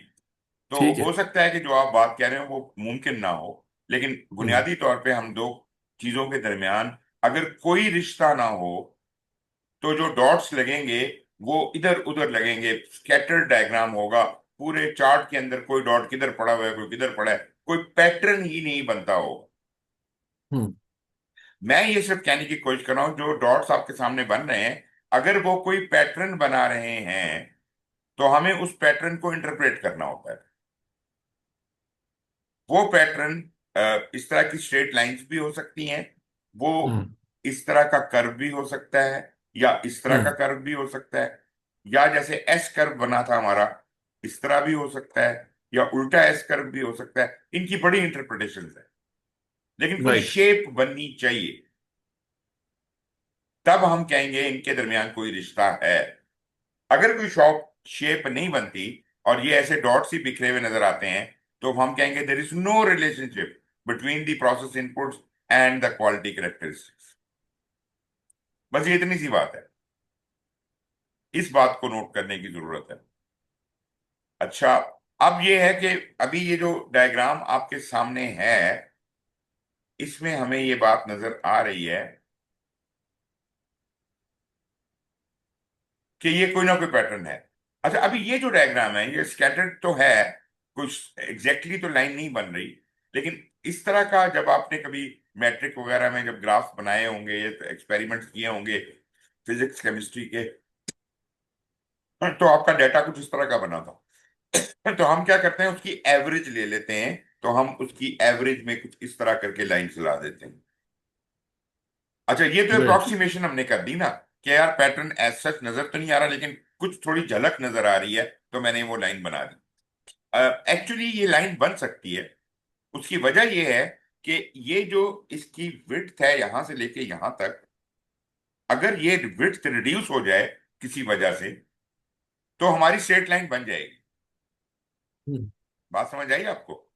ये जो स्कैटर तो विड्थ में बड़ा हुआ है ना, कुछ डॉट ऊपर जा रहा है, कुछ तो नीचे की तरफ जा रहा है। तो आप क्या करें, फर्ज कर लेते हैं कि मैं कहता हूं कि प्रोसेस इनपुट्स का लॉग ले लो। हम्म। लॉग लेने से क्या होता है, वैल्यूज श्रिंक हो जाती है, वो बहुत हम्म। करीब करीब आ जाएंगी। अगर बहुत इतनी बिल्कुल स्ट्रेट लाइन में ना भी आई, तो कम से कम आपके जो पॉइंट्स होंगे वो कुछ इस तरह के आ सकते हैं कि, मिसाल के तौर पे आपका एक पॉइंट यहाँ लगा है, यहाँ लगा है, सॉरी सॉरी, इनको रिमूव करता हूँ, ये थोड़ा लाइन में आ जाएंगे। मतलब लाइन के करीब आ जाएंगे, मतलब ऐसे ऐसे ऐसे ऐसे ऐसे ऐसे ऐसे ऐसे ऐसे ऐसे ऐसे, तो वो जरा ज्यादा बनता है कि हाँ यार, ये तो वाकई अब लाइन की शक्ल बननी शुरू हो गई। तो ये बहुत से तरीके हैं, जो आप स्टैटिस्टिक्स पढ़ते हैं या इन चार्ट्स को पढ़ते हैं, तो आपको समझ आती है कि मुझे एक्सपेरिमेंट करना पड़ता है, लॉग लगा के देखूं, कभी कहीं नेचर लॉग लगा के देखूं, कभी 1/x करके देखूं, मतलब इनपुट को 1 से डिवाइड करके इनवर्स करके देखूं, या मैं हम्म। क्या कहते हैं, स्क्वेयर करके देखूं। तो मतलब वो मुख्तलिफ एक्सपेरिमेंट्स के बाद अगर हमें कोई पैटर्न बनता नजर आता है। आजकल तो कंप्यूटर आ गए हैं, हम कंप्यूटर को कहते हैं रिलेशनशिप आप ही लव, और मुझे बता दे वो रिलेशनशिप कहाँ बन रहा है। अगर बन रहा है तो वो बता देता है, नहीं बन रहा तो वो बता देता है। तो नहीं बन रहा तो फिर इसका मतलब है आप डिसाइड कर लें कि ये प्योरली स्कैटर है और इसका कोई रिलेशन नहीं है। एनीवेज, ये एक बड़ी इंपॉर्टेंट स्टडी है, ये ग्राफ को रीड करना। करते तो हम बचपन से आ रहे हैं, ग्राफ हम बचपन से बनाते आ रहे हैं, और उसको कुछ इंटरप्रेट भी कर ही लिया करते थे। लेकिन ये बड़ी साइंस होती है जब ये लोग जो रिसर्च करते हैं, जो पीएचडीज वगैरह करते हैं, वो फिर ये सारा ड्रामा अप्लाई करते हैं। मिसाल के तौर पे हमें उन्होंने पीएचडी में एक असाइनमेंट दी स्टैटिस्टिक्स की। उन्होंने कहा कि वो पेरिस ले गए हमें। उन्होंने कहा जी कि ये है जी पेरिस का तमाम डाटा, एक शहर का पूरा डाटा। उन्होंने कहा जी कि ये पेरिस के अंदर सनसेट कब होता है, सन तलु कब होता है, गरूब कब होता है, थेफ्ट के केसेस कितने होते हैं, सेल्स कितनी होती हैं, मार्केट में रश कितना होता है, वगैरह वगैरह, बहुत सारा डाटा दे दिया। उसने कहा जी कोरिलेशन ढूंढो, कौन से दो फैक्टर जो हैं वो एक दूसरे से मुतासिर होते हैं। अब वहां पे तो आपको पता है कि जब हम रिसर्च करते हैं तो वहां तो तुक्के लगाने होते हैं ना, एजम्पशंस करनी होती हैं। हम कहते हैं कि अच्छा, चूंकि अब एक एजम्पशन हमने ली, हमने कहा चूंकि यहाँ सनसेट जल्दी हो जाता है, तो सनसेट के बाद क्राइम रेट इसीलिए हाई है। हम्म। ये एक एजम्पशन ली। उसने कहा अच्छा, एक तरफ क्राइम रेट रखो, दूसरी तरफ सनसेट रखो, और प्रूफ करो। जब हम प्रूव करने निकले तो वो बने ही ना, वो स्कैटर बन गया, मुकम्मल स्कैटर। बड़े उस पर तजर्बे किए, वो नहीं बात बनी। उसने कहा जी इनके दरमियान रिलेशन ही कोई नहीं बनता, और कोई हम्म। दो चीजें ले लो। फिर इस तरह हम बड़े काफी एक्सपेरिमेंट हम करते रहे, और कहीं जाके हमें वो कुछ रिलेशन मिले। तो ये बड़ा औखा काम होता है रिसर्च करना, और ये रिलेशनशिप ढूंढना बड़े मुश्किल काम होता है। मगर ये है कि ये आना चाहिए बंदे को, थोड़ा बहुत इसका अंदाजा जरूर होना चाहिए। बट मैंने आपको कुछ इसकी शेप बता दी है, आपको ये पता चल गया कि ये जनरली किस तरह से ये चीजें हैपन होती हैं। लेकिन जी। ये वाला जो हमारे पास ये जो टूल है, हाँ जी। ये हम उस सिचुएशन में जब जब जैसे पीछे पीछे वाला इशिकावा है, वो लॉजिकल है, काफी लॉजिकल है। स्टैटिस्टिक्स कभी लॉजिकल नहीं होती। स्टैटिस्टिकल अच्छा। तुक्कों की दुनिया है, बहुत जबरदस्त नहीं। मतलब। मगर आप इससे नताइज भी बहुत आला किस्म के ले सकते हैं, ये भी बता दूं मैं आपको। मैं ये कह रहा हूँ कि जो लास्ट वाली डायग्राम थी, जी जी। जिसे आपने, वो आपको क्वालिटी वाली, जिसे, ये वाली। हाँ जी, कि कोई इक्विपमेंट हो सकता है, प्रोसेस हो सकता है। हाँ, दिस इज क्वाइट लॉजिकल, ये तो बड़ा मतलब लॉजिकल थिंकिंग है ना। देखें, मैं ये कह जब रहा हूँ ना कि, जब आपकी अक्ल और फहम से चीज बाहर चली जाती है, ये वो हम्म वक्त आता है जब रिसर्च करने की जरूरत पड़ती है। हम्म हम्म देखो, हम्म हम्म जो चीजें पता है हमें, वो तो पता है ना, वो तो लॉजिक में है, किताबों में लिखी हुई है, और हम उनके मुताबिक फैसले करते हैं, ये वो फैसला है। ठीक है ना। लेकिन जो स्टैटिस्टिक्स वाला फैसला होता है, ये वो फैसला होता है जो आज तक किसी ने नहीं फाइंड किया। इसी के ऊपर पीएचडी मिल जाती है। एक छोटी सी रिसर्च, एक आप रिलेशनशिप प्रूव कर देते हैं, तो आपको उस पर पीएचडी मिल जाती है। मेरी मेरी मेरी अपनी, मैं आपकी बात बिल्कुल समझ गया हूँ। हम्म। मेरी डिग्री में दो डी ग्रेड्स हैं। अच्छा। एक मैंने डिस्क्रीट मैथ्स, मतलब मेरी पूरी डिग्री के अंदर हमने मैथ्स के जितने सब्जेक्ट पढ़े थे, ए प्लस, ए प्लस। अच्छा। डिस्क्रीट मैथ में मैं किसी को कॉपी करवा रहा था तो उसने मुझे डी दिया। अच्छा। और स्टेटिस्टिक्स एक ऐसा सब्जेक्ट था, हाँ, कभी समझ नहीं आई। मुझे कभी समझ नहीं आई, मुझे उस पर डी ग्रेड मिला है। मैंने उसको रिपीट नहीं किया, मैंने कहा ठीक है भाई, लगा रहने तो डी, मैंने इसको दोबारा नहीं पढ़ना। अच्छा। उसने जस्ट मुझे पास कर दिया था। और हाँ मेरी हाँ। डिग्री के अंदर एक दो सी है और ये दो डी ग्रेड है। बट मैंने फिर डिस्क्रीट को मैंने दोबारा दोबारा डिस्क्रीट को मैंने किया था, मैंने चैलेंज ले लिया था, फिर it it came as A plus. अच्छा। लेकिन वो, ये स्टैटिस्टिक्स मुझे, असल में ना, स्टैटिस्टिक्स जरा सा लॉजिक से बाहर निकल जाती है, लेकिन अगर आप गौर करें तो उसके अंदर ये जो कोरिलेशंस है ना, ये बहुत ज्यादा है। चूंकि चुनाचे वाला काम उसमें बहुत ज्यादा है, हम्म, गेस वर्क ठीक बहुत है। ज्यादा है। लेकिन there is a method to the madness. अगर आपको वो मेथड टू द मैडनेस समझ आ जाए, तो you will fall in love with it. मुझे ये मतलब पता है कि आप आपने नई इजादें कर सकते हैं उसकी बुनियाद के ऊपर। You can do new things जो नोबडी एल्स हैज डन।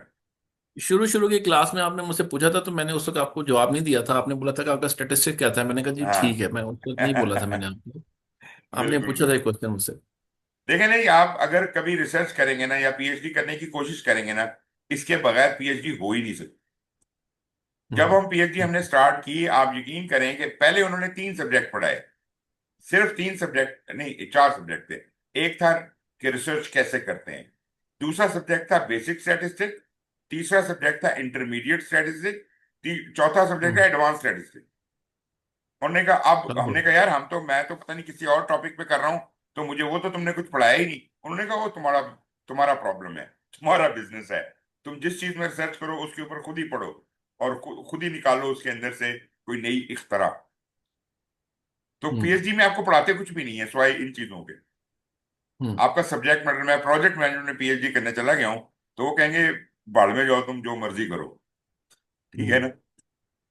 तो मगर आपको इन चीजों का मास्टर होना पड़ता है। इसका मतलब यह है, आप अंग्रेजी में भी अगर पीएचडी करने जाएंगे, तो स्टैटिस्टिक आती हुई तो होगी, नहीं तो नहीं होगी। रिसर्च मेथड्स का पता होना चाहिए और स्टैटिस्टिक्स का पता होना चाहिए, बस। कोई भी टॉपिक उठा लें, आप पीएचडी कर सकते। गॉट इट जी। राइट। मैं वैसे जाती और में बड़ा पुट ऑफ हुआ था, मैंने कहा यार, मैं प्रोजेक्ट मैनेजमेंट में पीएचडी करने जा रहा हूँ, और ये मुझे क्या पढ़ा रहे हैं। मैं 6 महीने हम्म मेरे जाया करा दिए उन चीजों के अंदर, और उसके बाद पता चलता है कि अभी तो हमने रिसर्च अपनी शुरू करनी है। जब शुरू हम्म, की तो पता, फिर जब पता हम जाते थे किसी से पूछने के लिए कि जी ये कैसे होता है, उसने कहा ऐसे तो नहीं होता, आप खुद ही बनाओ।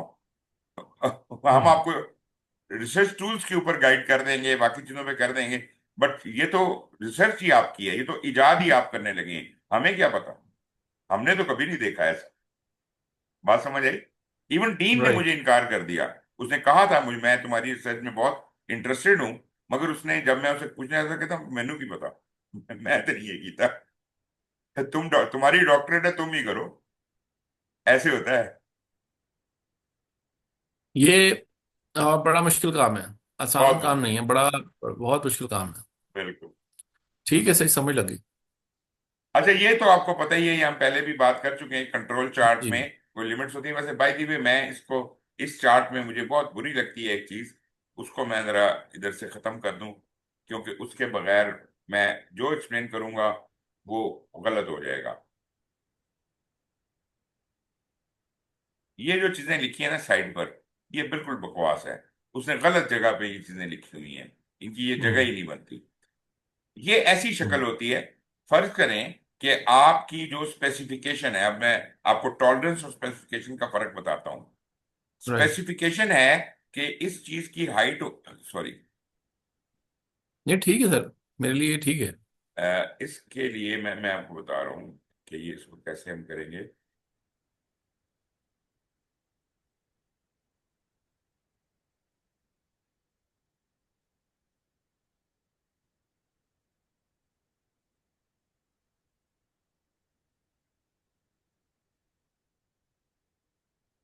हाँ जी, तो मैं ये कह रहा था कि आपको कहा गया कि जनाब ये जो चीज आप बना रहे हैं, इसकी हाइट होगी,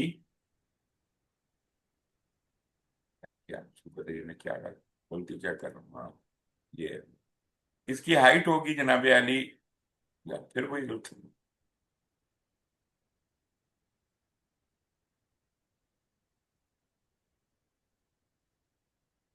मेरा ख्याल है वो पुराने वाले तरीके से ही करते हैं। जी जी, कोई बात नहीं सर। इसकी हाइट होगी जनाब अली 3 फुट, ये है जी मेरे 3 फुट, ठीक है। और ये वो गुंजाइश है जो प्लस और माइनस साइड के ऊपर है मेरी, ठीक है जी। तो से ये गुंजाइश है,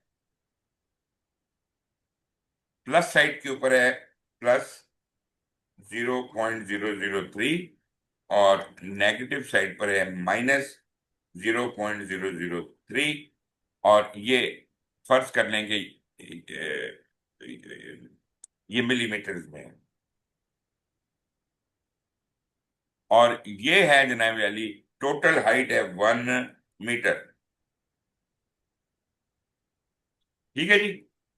इसका मतलब ये है कि अगर 1 मीटर से 0.003 मिलीमीटर ऊपर निकल गया, या 0.003 नीचे रह गया, तो भी कस्टमर एक्सेप्ट कर लेगा, राइट। ठीक है। लेकिन अगर इससे ज्यादा हो गया, तो ये जो रेंज है ये एक्सेप्टेबल नहीं है, ठीक है जी। हम्म, करेक्ट। मतलब ये वाला एरिया और ये वाला एरिया एक्सेप्टेबल नहीं है। अगर इधर कहीं आपकी रीडिंग आ गई क्वालिटी कंट्रोल करते हुए, तो आप कहेंगे ये वो डिफेक्टिव आइटम है, उसमें प्रॉब्लम है। अच्छा, अब होगा क्या, जब आप मुसलसल आइटम्स को करेंगे, तो कोई डॉट जैसे ये लगे हुए हैं, एक डॉट इधर आ गया, एक इधर आ गया, एक इधर आ गया, एक इधर आ गया, तो मतलब देखा ये गया है कि इतनी बारीक है ये एक्यूरेसी, कि इस एक्यूरेसी का कोई पैटर्न नहीं होता। कोई हम्म, डॉट थोड़ा प्लस साइड पे चला जाएगा, कभी डॉट माइनस साइड पे चला जाएगा, मगर है अभी रेंज के अंदर। अगर इसके अंदर अंदर आपका ग्राफ चलता रहे, तो इट इज एक्सेप्टेबल, ठीक है। मगर एक क्वेश्चन है जो याद रखिएगा, उसको कहते हैं, ये जो आप ये देख रहे हैं, रूल ऑफ 7। रूल ऑफ 7 ये है हम्म, कि अगर 5 डॉट इस सेंटर लाइन से ऊपर की तरफ कंजेक्टिवली लगा लग जाएं, 5 डॉट कंजेक्टिवली सेंटर लाइन से ऊपर लग जाएं, या 5 डॉट कंजेक्टिवली नीचे लग जाएं। मिसाल के तौर पे ये ये ये ये 7 डॉट लग गए ना, ये जी। नीचे क्यों नहीं आ रहे, ये क्या वजह हुई है, ये सारे डॉट प्लस में क्यों आ गए, इसकी क्या हम्म। वजह है? इसकी वजह यह है कि जैसे वो कैलिब्रेशन होती है ना गन की या किसी भी मशीन की, जी जी। तो कैलिब्रेशन जो सेंटर लाइन है ना, वो यहां से मूव करके मशीन में कोई फॉल्ट आ गई है, कोई पेच ढीला हो गया है, जिसकी वजह से उसकी जो सेंटर लाइन है वो वहां से मूव करके कहाँ चली गई है, ऊपर चली गई। ऊपर चली गई है। तो मिसाल के तौर पे वो कोई ये वाली जो डॉटेड सेंटर लाइन है, ये तकरीबन कहीं इधर फिर रही है। इसका मतलब ये हम्म। हुआ कि दिस इज अ फॉल्ट, ये एक निशानी है कि मेरी मशीन खराब हो गई है और मुझे उसे चेक करना चाहिए, उसके पेज चेक कसने चाहिए, उसकी कैलिब्रेशन करनी चाहिए, ताकि फिर वो सेंटर से थोड़ा ऊपर या नीचे चलना शुरू हो जाए। हम्म। 7 डॉट प्लस साइड पे चले जाएं या 7 डॉट नेगेटिव साइड पे कंजेक्टिवली चले जाएं, तो रूल ऑफ 7 के मुताबिक प्रॉब्लम आ रही है, आ रही है, मतलब very soon you are going to go out of control. तो इसी तरह ये नेगेटिव साइड पे भी हो सकते हैं पॉइंट्स। मिसाल के तौर पे मिसाल के तौर पे ये ऐसे आया, ऐसे आया, ऐसे आया, ऐसे आया। लेकिन आप ये देखें कि ये जैसे जैसे उसकी कैलिब्रेशन खराब होती जाती है, तो एक वक्त आता है कि ये बाहर निकलना शुरू हो जाएगा, तो ये तो फिर आउट ऑफ रेंज आ रहा है। ये एक बड़ा जबरदस्त सिस्टम है रूल ऑफ 7 का, कि अगर 7 डॉट आपके पॉजिटिव साइड पे कंटिन्यूसली आ जाएं या नेगेटिव साइड पे, तो आपको फौरन अलर्ट हो जाना चाहिए कि अभी मेरी रिजेक्शन शुरू होने वाली हैं। हम्म। अच्छा, ये जो ब्लैक लाइन है जिसमें जो जिस जहां तक हमने बोला कि ये 1 मीटर है। ये मेरी ठीक स्पेसिफिकेशन है की ना? लिमिट है। हाँ। अगर इसी के अगर ये सारी इसी के ऊपर आ रही हैं फिर तो हम कहेंगे बिल्कुल ठीक है, 7 से ऊपर भी चले ऊपर आ जाएं। नहीं सकती ना, ये तो ह्यूमनली पॉसिबल नहीं है। इतनी प्रिसीजन के ओके। अंदर वेरिएशन आएगी, थोड़ी ऊपर थोड़ी नीचे, थोड़ी ऊपर थोड़ी नीचे। अलाउेबल लिमिट अच्छा। है ना, और ये बहुत ही बारीक लिमिट है। 0.003 मिलीमीटर, क्या आप समझते हैं? बहुत ही बारीक इसमें लिमिट है, नहीं। माइक्रोस्कोप से देखना पड़ेगा। हम्म। आम आम जो एक्यूरेसी लेवल्स होते हैं वो होंगे like 0.3 millimetre plus minus. Right.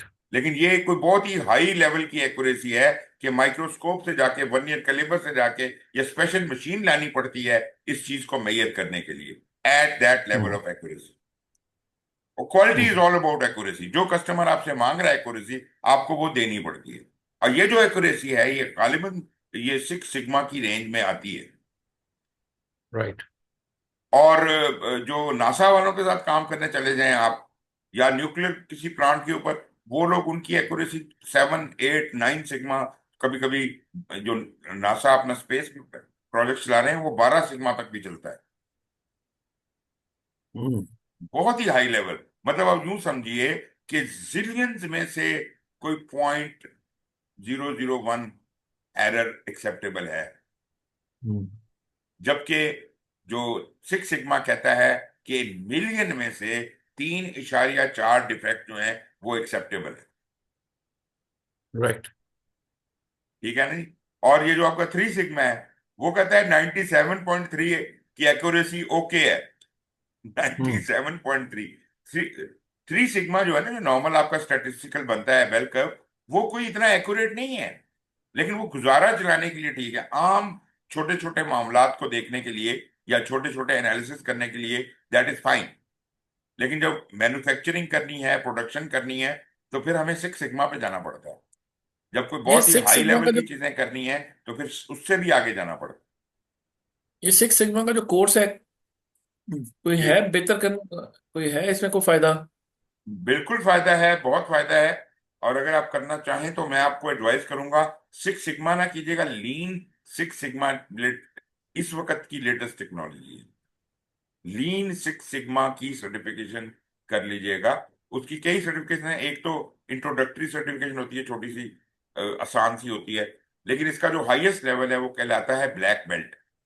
हाँ, वो यही ब्लैक बेल्ट वाली। Lean six sigma black belt, ये आपका टाइटल होगा। मगर ये वो थोड़ा स्टैटिस्टिक्स में फिर आपको मास्टर अब्बाजान होना चाहिए। नहीं, यही बात है कि अगर ये स्टेटिस्टिक्स हैं तो फिर अब्बा जान के हम तो बेटा जान भी नहीं नहीं है। बस फिर वो आप भूल जाए उसको, तो उसके साथ पंगा ही ना हम्म। लें आप। हम्म, ठीक है। अच्छा जी, और यहां से मैं देखूं जरा। मुझे नहीं लगता कि आज भी कंप्लीट हो पाएगा ये। कोशिश तो कर रहे हैं लेकिन आई डोंट नो। अच्छा जी। आप ये कह रहे थे ना कि मतलब इसकी 80 स्लाइड्स हैं और फिर 30 दूसरे की होंगी आखिरी चैप्टर की। हाँ जी, अभी अभी बिल्कुल। अच्छा खैर, हम देखते हैं कि थोड़ा सा इसको तेजी से चलने की कोशिश करते हैं। ये जो है परीटो डायग्राम है, और हिस्टोग्राम आपको पता ही है, मैंने हिस्टोग्राम से कल आपने परीटो बताया चार्ट था। कैसे बनता है वो आइडिया है आप। जी, हो गया। जब जब मैं उसको ऑर्डर में ले आता हूँ ना सारी कैटेगरीज को, और उसका प्रीटो बन जाता है। कम्युलेटिव ग्राफ बनाऊं, तो वो ऐसा कर्व सा बनता है। आप देखें ना, पहला डॉट ये लगा इसका 44 आइटम्स का, इस पे 23 और ऐड कर दें तो यहाँ लगेगा, इस पे 14 और ऐड करें यहाँ लगेगा, 9 और ऐड करें तो यहाँ लगेगा। तो ये जो इसका कर्व सा बनेगा, ये शो करता है कि इधर शुरू शुरू में तेजी से इंक्रीज हो रहा है और फिर ढीला हो जाता है। तो अगर मैं ये हम्म। तेजी वाला पोर्शन, मतलब ये वाला पोर्शन एड्रेस कर लूं, तो ये 80% ऑफ द हम्म। प्रॉब्लम मेरी यहां रिजॉल्व हो जाएगी। हम्म।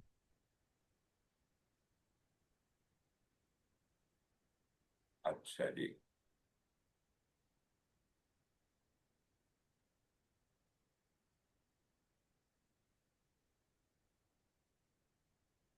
कौन सी स्लाइड पे थे हम?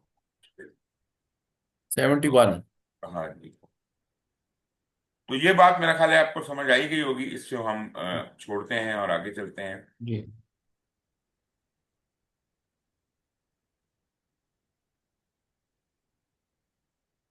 पहले मैं चार्ट में छोड़ रहा हूँ। ओके।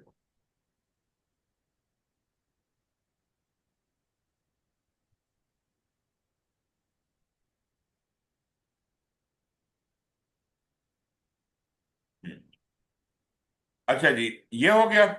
फिर है ensure quality of process and product. ये मेरा ख्याल है इसको एक्सप्लेन करने की जरूरत नहीं है, इस पे हम काफी बात कर चुके हैं। जी। वेरीफाइड डिलीवरेबल, इसको भी मैंने आपको बता दिया कि ये जो जी। जी। क्वालिटी कंट्रोल आप करते हैं वहां पे आप वेरीफाई कर रहे होते हैं डिलीवरेबल्स को, वैलिडेट नहीं कर रहे होते, वेरीफाई कर रहे होते हैं। तो verified deliverable presented to and accepted, वो वैलिडेशन के लिए जाती हैं, और फिर जब वो हो जाती हैं तो कस्टमर ने यूजर एक्सेप्टेंस दे दी। अब सिर्फ हमने राइट। उसके हवाले करना है। Measure product and outputs against the project's quality standard, जो भी आपने स्टैब्लिश कर रखे हैं उसके मुताबिक आप अपना वेरिफिकेशन करते हैं या क्वालिटी कंट्रोल करते हैं, फॉर दैट मैटर। और और वो आइट्रेशन कुछ की बात हो गई थी। आइट्रेशन एच वाला भी कॉन्सेप्ट आपको पता है कि जब एक रिलीज खत्म इन होती है तो बिटवीन। हम डीओडी करने के लिए एक छोटी सी ओके। आइट्रेशन एच करते हैं। और एक शुरू में भी आइट्रेशन होती है, आइट्रेशन जीरो, जो प्लानिंग के पर्पजेस के लिए होती है, और वो भी एक लेकिन चंद घंटे की होती है, वो कोई दो जो हफ्ते की एक नहीं एक होती। जो एक आइट्रेशन है जहां पे आप खड़े हुए हैं अभी कंप्लीट नहीं हुई, वो कहता है भाई जो अभी है अभी का अभी दे दो। हम्म। हाँ, तो उस वक्त डीओडी करें और दे दें। हाँ, that is how this is how we. एक तो डीओडी के एंड पे भी है और मिड पे भी जता था, हमने कहा था कहीं कि भी हो मिड में भी सकता है, आना कहीं भी चाहिए। हो सकता है। जी। डीओटी जी। कहीं भी हो सकता है, जहां कस्टमर मांगे हम वहां उसे दे देंगे। मतलब ये जी। एमपीआई दे रहे होते हैं हम, मिनिमम बिजनेस जी। इंक्रीमेंट दे रहे होते हैं। जी। जी। अच्छा जी, फिर evaluate and manage risk, risk भी पढ़ा है हमने। अभी अब जी। हम क्या करेंगे, यहाँ मॉनिटरिंग एंड कंट्रोल में है। लाजमी बात है, जब मैं एग्जीक्यूट कर रहा था तो मैं जिन लोगों की जिम्मेदारियां लगाई थी कि भाई अगर ये हो गया तो तुमने ये करना है, ठीक है ना जी, उनकी उनको वो अलर्ट बिठाया हुआ था। मिसाल के तौर पे आग लगी तो तुमने पानी की बाल्टी उठानी है, तुमने सिर्फ रेत की बाल्टी उठानी है, तुमने वो आग बुझाने वाला छाबा उठाना है, जो भी हमने उनकी ड्यूटियां लगाई हुई हैं, और वो अलर्ट बैठे हुए हैं कि अगर आग लगी तो मैं फटाफट ये कर लूंगा। अच्छा, मजे की बात ये है कि ये जो जिनकी ड्यूटियां लगती हैं, ये कोई अलग लोग नहीं होते, ये वही लोग होते हैं जो प्रोजेक्ट की मुख्तलिफ एक्टिविटीज में काम कर रहे होते हैं। अब देखें ना, आप लोग काम कर रहे हैं अपने बिल्डिंग के अंदर बैठे हुए और आग लग जाती है, तो लोग निकलेंगे ना, भागेंगे ना वहां से, कोई काम तो नहीं कर राइट। सकता, कंटिन्यू तो नहीं कर सकता। तो इमरजेंसी को डील करने के लिए अब उनमें से जिन लोगों की जिम्मेदारियां आग बुझाने की उन्हें सिखाई गई हैं, वो फटाफट वो इक्विपमेंट लेके आ जाएंगे और आग बुझानी शुरू कर देंगे। ये होती है फायर फाइटिंग। एग्जैक्टली इसी तरह से जो रिस्क है उसके लिए हम तैयार होते हैं हर वक्त, और जो ही आता है तो जिस जिसकी जिम्मेदारियां होती हैं वो उस रिस्क के ऊपर जो एक्शन लेने हैं वो लेने शुरू कर देता है। अच्छा, अब ये जरूरी नहीं है कि सारे रिस्क जो हमने आइडेंटिफाई किए थे, ये भी हो सकता है, ये भी हो सकता है, सारे हो भी जाएं। कुछ हो जाएंगे या कुछ नहीं होंगे। अच्छा, हम्म। जब हो जाएंगे तो वो तो इशू बन जाएंगे, लेकिन हमें उसके हो जाने से पहले कोई इंडिकेटर, कोई सिग्नल मिलना चाहिए कि हूं आए ही समझो। हम्म। वार्निंग पीरियड होता है वो मुझे मिलेगा तो मैं रिस्क के एक्शंस करूंगा। रिस्क के एक्शन रिस्क के अक्कर होने के बाद नहीं किए जाते, उनको हम राइट। कहते हैं इशू।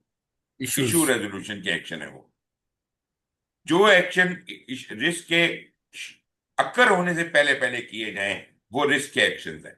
अच्छा, अब मैं जो बात जिस पे आ रहा हूं, मॉनिटरिंग एंड कंट्रोल के दरमियान हम एक थानेदार का रोल लेके बैठे होते हैं कि भाई ये रिस्क थे, जिनके लोगों की जिम्मेदारी थी वो लोग उन रिस्कों को, अगर अक्कर हुए, हो रहे, होने वाले थे तो उन्होंने उन पे जो रेक्विजिट एक्शन लेने थे वो ले लिए। हमें रिपोर्ट आ रही है, मैं रिस्क में, मैं मॉनिटरिंग एंड कंट्रोल में बैठा हुआ हूं, तो मैं ये वॉच कर रहा हूं कि यार कौन से रिस्क ऐसे हैं जो आइडेंटिफाई तो हुए थे मगर ना वो अक्कर ही नहीं हुए। हम्म। ना उनका ट्रिगर बोला, ना सेंसर बोला, पता ही नहीं हुआ, वो रिस्क हुए ही नहीं। तो उनको तो मैं खारिज कर दूं अपनी लिस्ट में से। फिर हम्म। जो रिस्क जो थे जिनके ऊपर एक्शन ले लिया गया, उनका इम्पैक्ट घट गया या कुछ हो गया, तो वो भी मैं इंदराज कर लूं। और इस तरह से मैं एवेल्युएशन करता हूं कि रिस्क में हमारी प्रोग्रेस कैसी जा रही है। ये कंट्रोल रिस्क के नाम से, या कंट्रोल तो लफ्ज नहीं इस्तेमाल करते, मैनेज रिस्क के नाम से एक प्रोसेस होता है जिसको, जो ये काम करता है। एजाइल में जो आपकी डेवलपमेंट अप्रोचेज हैं, इनकॉर्पोरेट रिस्क मैनेजमेंट, अपनी आइट्रेशन या इंक्रीमेंट के अंदर ही हम रिस्क मैनेजमेंट कर रहे होते हैं। हम कोई पूरे प्रोजेक्ट की नहीं हम्म। कर रहे होते। प्रिडिक्टिव में हम पूरे प्रोजेक्ट के लिए पहले सोच समझ के रिस्क आइडेंटिफाई करते हैं, फिर राइट। प्लान करते हैं, फिर वो सारा कुछ, ये ठीक है। फिर वो कार्रवाई चलती रहती है, और ये कॉन्टिन्यूस प्रोसेस है। रिस्क आइडेंटिफाई होते रहते हैं जब तक कि प्रोजेक्ट खत्म ना हो जाए। ठीक है। राइट। लेकिन एजाइल में we don't have to bother about everything, we just have to hmm. Bother about our iteration.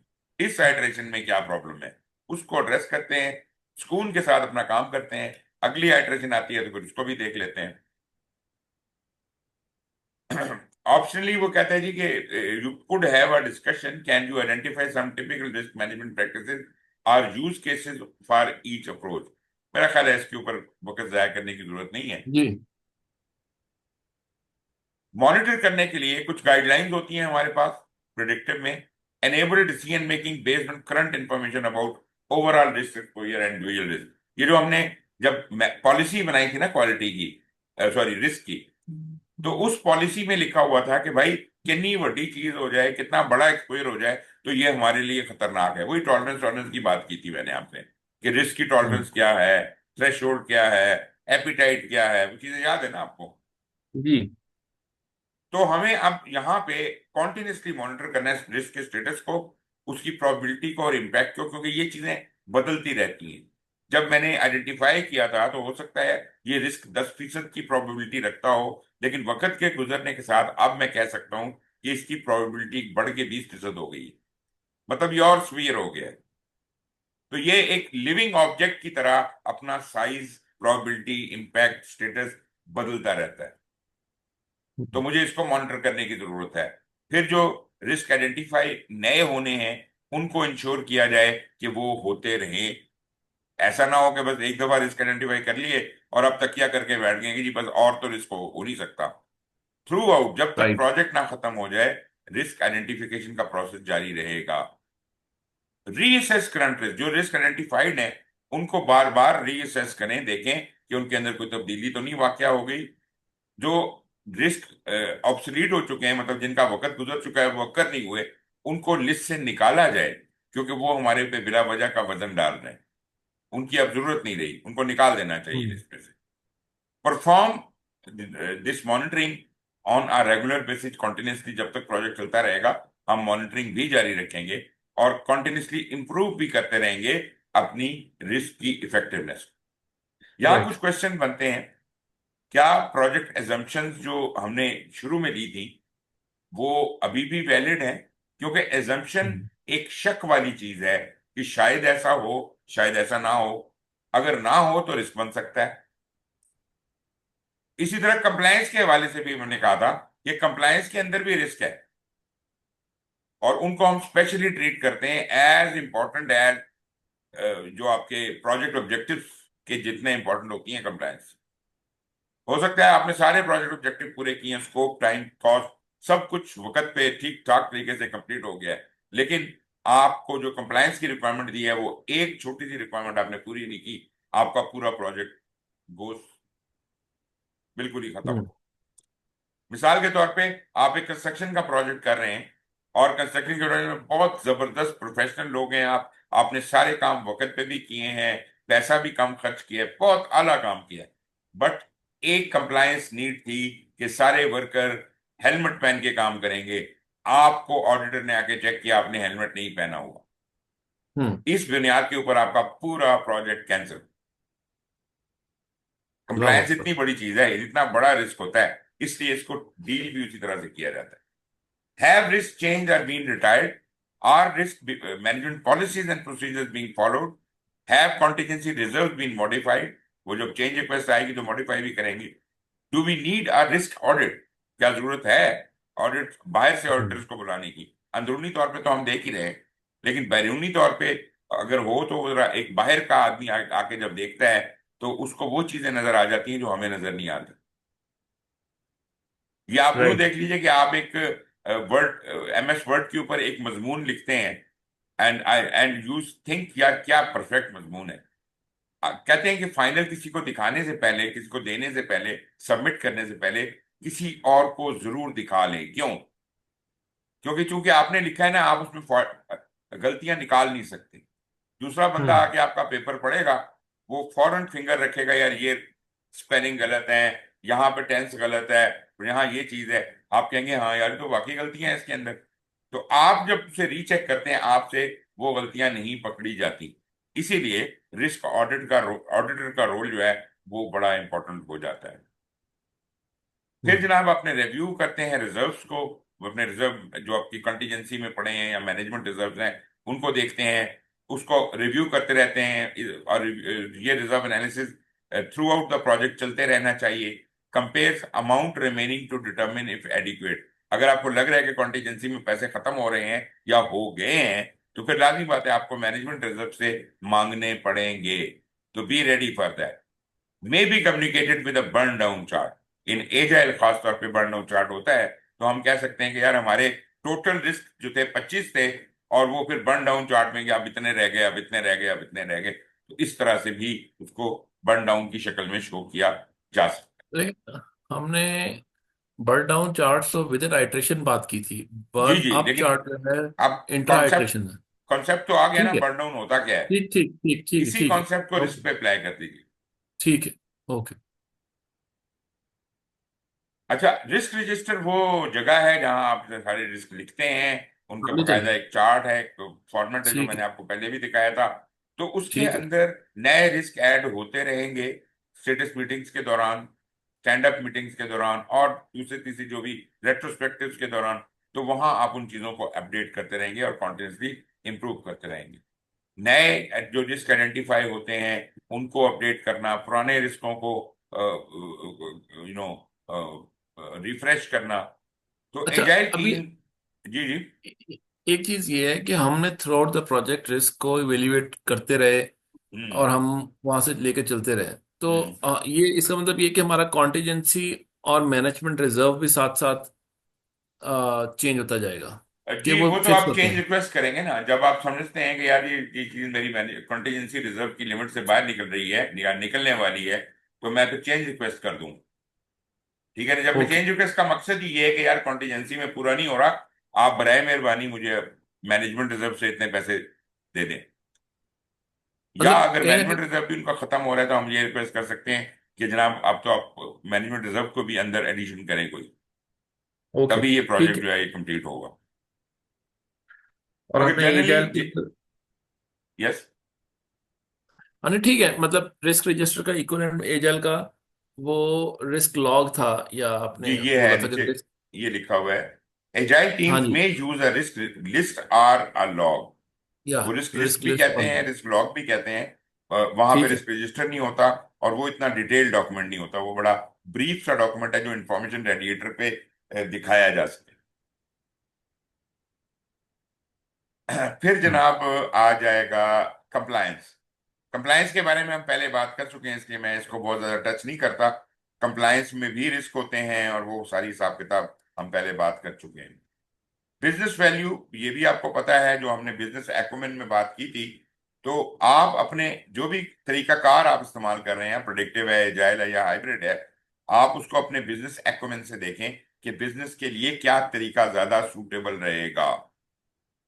Tailor work processes, approaches, and tools along with leadership skills to examine and improve the value delivery. असल तो मकसद ये है ना, value deliver हम्म करना। तो अगर हम वैल्यू हम्म डिलीवरी को इंप्रूव कर सकें, इसका मतलब हम एफिशिएंसी अचीव कर रहे हैं, हम सिस्टम को ऑप्टिमाइज कर रहे हैं। हम्म। Question is, while you are working on a SWOT analysis for a risk response, a team member asks you to show them how it is done. What type of coaching is this? इससे पहले भी किया था question. ये हाँ जी बिल्कुल था। ये इनफॉर्मल है। अच्छा, ये मेरा ख्याल है ये क्वेश्चन सारे हुए हुए हैं। फैसिलिटेट, या इसमें मीटिंग है, फैसिलिटेटिंग मीटिंग थी। ठीक हो आगे गया। चलें। ये वाला। तो इसके अंदर हमारा रिव्यू हमने बोला था कि लास्ट कोच, मतलब मैं क्वेश्चन तो देख ही नहीं रहा, ये आंसर हाँ पे नजर जा रही है, इंटरपर्सनल। हाँ, ये ये ठीक है। आगे। इसके अंदर दो थे, पहला और आखिरी। हाँ जी, पहला और आखिरी। इसके अंदर जो था, रेट्रोस्पेक्टिव बी। ये था। और इसके अंदर ये भी हमने किया था, इसका ये हाँ जी था। सी। ये ये कल ही मेरा ख्याल किए है थे। डन हो गया जी। अच्छा जी, अगला टॉपिक हमारा है प्रोजेक्ट इश्यूज का और इम्पेडिमेंट्स का। अच्छा, ये लास्ट टॉपिक है। डी है और ई, ई भी है मेरा ख्याल, एक और भी चलें है। ठीक है, कर लेते हैं। देख लेते हैं जितना होता है 11 बजे तक। अच्छा जी, तो आपको तो पता ही है कि ये एजाइल प्रोजेक्ट के अंदर ये सब चीजें, इम्पेडिमेंट कह लें, ऑब्स्टेकल्स कह लें, हर्डल्स कह लें, ब्लॉकर्स कह लें, they all are the responsibility of the servant leader. ठीक है जी। अगर आप डेफिनेशन के हिसाब से देखें तो ऑब्स्टेकल रिमूवल का मतलब है, since it is the project team who generates the majority of business value, तो इसका मतलब है कि उनके रास्ते में जो मुश्किलात आती हैं उनको हटाना है। उनको हम इम्पेडिमेंट भी कहते हैं, ऑब्स्टेकल भी कहते हैं, हर्डल भी कहते हैं। This include solving problem and removing those obstacles that may be hampering the project team work. मतलब ये टीम का वर्क काम ना रुके, तो जो टीम लीड है वो एज अ सर्वेंट लीडर, वो सिर्फ रास्ता साफ करता रहता है, रास्ते के पत्थर हटाता रहता है, ताकि ये लोग। इम्पेडिमेंट जी, इंग्लिश वर्ड का मतलब वैसे क्या होगा, इम्पेडिमेंट्स? इम्पेडिमेंट वही रुकावटें, तो रास्ते के ऑब्स्टेकल्स भी पत्थर, रुकावटें एंड ब्लॉकर्स, मुश्किलात। मतलब तीनों तो वर्ड तो एक ही है, सिनोनिम्स नहीं हो सकते हैं। अब सिनोनिम भी हैं एक तरह से। तो एक तो बात यह है कि इनको हटाना है, इन सब ऑब्स्टेकल्स को। अब ऑब्स्टेकल, कुछ लोग ऑब्स्टेकल कहेंगे, कुछ इंपेडिमेंट का लफ्ज इस्तेमाल करेंगे, ये कुछ नीचे लिखा प्रॉब्लम्स हुआ भी है। कहेंगे, मतलब कोई मुख्तलिफ लफ्ज इस्तेमाल हो सकते हैं। मगर ये जो कुछ राइट। भी है, इन सबको हटाना है, और ये जिम्मेदारी है आपके स्क्रम मास्टर की या एजाइल लीड। अच्छा जी, इशू क्या है? ये एक कंडीशन है या सिचुएशन है that may have an impact on the project objective. अब आप इसको रिलेट करें रिस्क के साथ, तो रिस्क जी, क्या था? वो भी रिस्क एक ऐसी अनहोनी है जो होने का इम्कान है, मगर जो उसका हो भी गया। असर प्रोजेक्ट ऑब्जेक्टिव्स पे होना चाहिए। अगर हम्म। स्कोप, टाइम या कॉस्ट पे उसका कोई असर नहीं है, तो हम उसे रिस्क मानते ही नहीं। राइट। सिमिलरली, अगर एक इशू है जो कि इंटरनली सॉल्व हो सकता है, छोटी मोटी बात है, ना तो उससे स्कोप को कोई फर्क पड़ा, ना टाइम को, ना कॉस्ट को, तो ये इशू भी हम इशू नहीं कहलाएगा। Anything which impacts the project objective, that is an issue and that must be resolve. अच्छा, ये तो हो गया इशू और रिस्क का रिश्ता। इम्पेडिमेंट को थोड़ा सा आप हर्डल के तौर पे लीजिए, ऑब्स्टेकल के तौर पे लीजिए, N obstacle that prevents the team from achieving it's objective, उनके रास्ते का पत्थर। इसको हम ब्लॉकर भी कह लेते हैं, ऑब्स्टेकल भी कह लेते हैं, इम्पेडिमेंट भी कह लेते हैं। प्रिडिक्टिव प्रोजेक्ट्स के अंदर predictive team uses the term issue log. यहां पे इन सबको रिकॉर्ड करने का जो तरीका है, जो डॉक्यूमेंट है, उसको कहते हैं इशू लॉग, जबकि एजाइल की दुनिया में इसको कहते हैं इम्पेडिमेंट लॉग। राइट। बस ये फर्क है इन दोनों में। बाकी ये है कि, और पता है आपको, वे ऑफ वर्किंग थोड़ा डिफरेंट है। एजाइल में हम क्या कहते हैं, आइट्रेशन बाय आइट्रेशन काम कर रहे होते हैं, जबकि प्रिडिक्टिव में हम पूरे प्रोजेक्ट के हवाले से पूरा इशू लॉग बनाते हैं। राइट। और ये भी आपको पता है कि रिस्क जो है जब रियलाइज होता है तो इशू बन जाता है। तो रिस्क जो आगे है चले। वो फ्यूचर में, लुक इनटू द फ्यूचर, कि क्या हो राइट। सकता है, और ये बुरा भी हो सकता है और अच्छा भी हो सकता है, और इसको डॉक्यूमेंट करने के लिए रिस्क रजिस्टर चाहिए, और इसकी हम बनाते हैं रिस्क रिस्पॉन्सेज। ये सब बातें हम पढ़ या चुके हैं, इसलिए मैं हाँ, इनको मैं तेजी आगे से चले, बता। आगे चल रहे हैं। इशू है जो रिस्क अक्कर हो जाता है, तो जी। इसका मतलब है इशू जो है वो फोकस इन प्रेजेंट है, इस वक्त ये इशू है। राइट। और ये इशू जो होते हैं ये हमेशा नेगेटिव ही होते हैं, पॉजिटिव हम्म। नहीं हो सकते। क्योंकि जो पॉजिटिव रिस्क था अगर वो अकर हुआ तो वो तो बेनिफिट बन गया, वो साइड पे चला गया, उसके ऊपर तो कोई एक्शन लेने की जरूरत नहीं है ना, वो कोई प्रॉब्लम कल थोड़ी जब है। आप कल जब आप कह रहे थे कि आप वो जो पॉजिटिव रिस्क है वो अपॉर्चुनिटी है, उससे क्या निकलेगा? मैं नहीं, मैं जबान पे ये आ कह रहा था रहा था, फायदा निकलेगा फायदा, वो लेकिन ये कि हाँ, हाँ, लेकिन एनी फायदा हाउ। बेनिफिट निकलेगा ना, बेनिफिट निकलेगा। हाँ। देखिए, ठीक है। अपॉर्चुनिटी का लफ्ज जो है ना, वो वो रिस्क ही का एक पॉजिटिव वर्ड है, राइट। और थ्रेट जो है वो नेगेटिव का एक, नेगेटिव रिस्क को वर्ड। थ्रेट कहते हैं, पॉजिटिव रिस्क को राइट। अपॉर्चुनिटी कहते हैं। तो जब ये अपॉर्चुनिटी अक्कर निकलेगा करेगी क्या? तो क्या बन जाएगा? बेनिफिट बन जाएगा। फायदा। और राइट। जब ये नेगेटिव रिस्क थ्रेट जो है वो अक्कर करेगा तो क्या बन जाएगा? इशू बनेगा। Right. We are more concern about issues. तो ठीक है। ये हमेशा नेगेटिव होते हैं, इनको और डॉक्यूमेंट वर्क करने की अराउंड होता जरूरत है। है इशू लॉग के अंदर, और इनकी रिस्पॉन्स वर्क अराउंड बनती है, क्योंकि रिस्क अब रिस्पॉन्स तो हो नहीं सकती, वो तो ठीक वक्त गुजर है, गया मसला रिस्क ये का। ये लास्ट टाइम भी हमने किसी स्लाइड में पढ़ा था। हम्म। लेकिन जो रिस्पॉन्स होता है, कहता है ये वर्क अराउंड तो टेम्परेरी फिक्स होता है, बट उसका रूट कॉज एनालिसिस और उसका उसका जो उसको मतलब रूट कॉज एनालिसिस करके आप उसका जो प्रॉपर फिक्स है हाँ, वो लेके आते हैं। वर्क अराउंड को वो कहते हैं कि work around is always being considered, the term is always being considered as temporary fix. नहीं नहीं नहीं, ऐसी बात नहीं है। ये बिल्कुल आप गलत बात कर रहे हैं। देखिए, बात ये है कि वो जो बातें आप कह आईएसओ रहे के हैं ना, अंदर। जब वो हाँ। चीज अनहोनी होती है कि पता नहीं ये होगी कि नहीं होगी, तो उस वक्त हम बहुत सी कैलकुलेशंस करते हैं, जिससे हम कोई हम्म। रिस्पॉन्स बना के उस रिस्क को घटाने की या खत्म करने की कोशिश करते हैं। अगर आप ना कर सकें तो अक्कर कर गया ना, वो बन गया ना इशू। जब हम्म। इशू बन गया तो उसका उसका कोई रिस्क रिस्पॉन्स नहीं होता, उसका रिस्पॉन्स वर्क अराउंड ही होता है। कोई दूसरा रास्ता कढो, प्लान चेंज करें। मतलब आपने अल्टरनेट, बल्कि ज्यादा अच्छे प्लान में अल्टरनेटिव प्लान बने होते हैं, कि अगर ये हो गया तो हम अपने प्लान को छोड़ के इस रास्ते पे चले जाएंगे। वो एक प्लान बी बना के रखा होता है। और जो ज्यादा क्रिटिकल मामला होते हैं उसमें प्लान सी, प्लान डी, बहुत सारे वर्क अराउंड होते हैं। नहीं, ठीक है। देख, मैं तो हमने वर्क अराउंड आईएसओ के अंदर पढ़ा था कि वर्क अराउंड एक टेम्परेरी सोल्यूशन नहीं है। कहलाता है। हाँ, ठीक ये है। आप कहें कि एमरजेंट सोल्यूशन है तो मैं मान जाऊंगा, लेकिन टेम्परेरी वर्क अराउंड को टेम्परेरी नहीं कहते। ये बड़ी ओके। ज्यादती होगी वर्क अराउंड के साथ। असल में but people compare it with the working of the risk response. Risk response तो बड़ी डेलिब्रेट होती है ना यार, उसके हम्म। लिए तो हमारे पास बड़ा टाइम होता है सोचने का। हम्म। लेकिन अब तो क्यामत टूट पड़ी है ना, अब क्या करें? अब तो कुछ ना कुछ करना ही पड़ेगा ना, तो वो वर्क अराउंड करना पड़ेगा। राइट। मैं मानता हूं कि इसको ज्यादा सोचने का टाइम नहीं मिलता, और ये जल्दी से कुछ हम्म। एक्शन लेना पड़ता है, जबकि रिस्क में तो हमारे पास जिंदगी पड़ी होती है। इश्यूज, जैसे रिस्क किसी भी एरिया के हो सकते हैं, इश्यूज भी किसी भी एरिया में हो सकते हैं। इश्यूज रिस्क से तो निकलते ही निकलते हैं, स्केड्यूल से रिलेटेड हो सकते हैं, कॉस्ट से रिलेटेड हो सकते हैं, वेरिएंस एनालिसिस करते हुए कुछ इश्यूज खड़े हो सकते हैं, स्कोप चेंज कंट्रोल करते हुए, प्रोक्योरमेंट, कम्युनिकेशन। तो मतलब ये वो एरियाज हैं तो हर चीज में इशू हो सकता है, हम्म। कंप्लायंस के इश्यूज हो सकते हैं। तो मतलब कहने का ये है कि ये जो these are prone to issues. These hmm areas are more prone to issues. अच्छा, फिर हम्म एक बात, पता नहीं आपसे बात हुई है कि क्वेश्चन में आया था कि क्या इश्यूज प्रोजेक्ट के खत्म होने के बाद कस्टमर को भी ट्रांसफर होते हैं कि नहीं होते? होते हैं।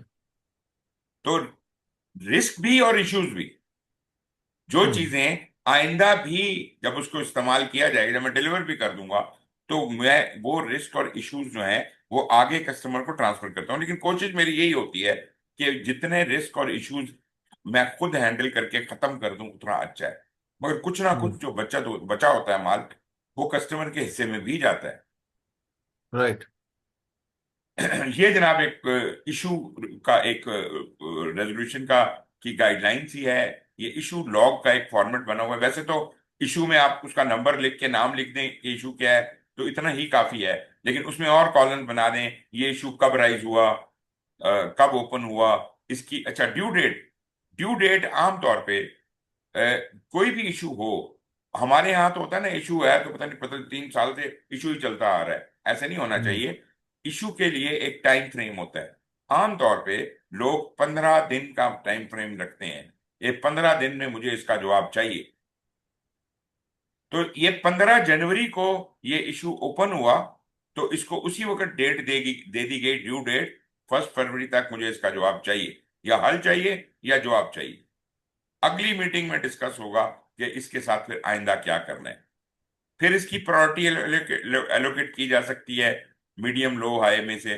फिर कौन सा बंदा है जो इस इशू की को देख रहा है, हम्म ठीक है जी। इसकी रिस्पांस उसने क्या बनाई है, कोई दी है उसने अभी तक रिस्पांस? अब फॉर एग्जांपल ये ट्रक स्ट्राइक होने का इम्कान है, ये इम्कान क्या है, ये तो हो गई है, ट्रक स्ट्राइक हो गई है, इशू है ना।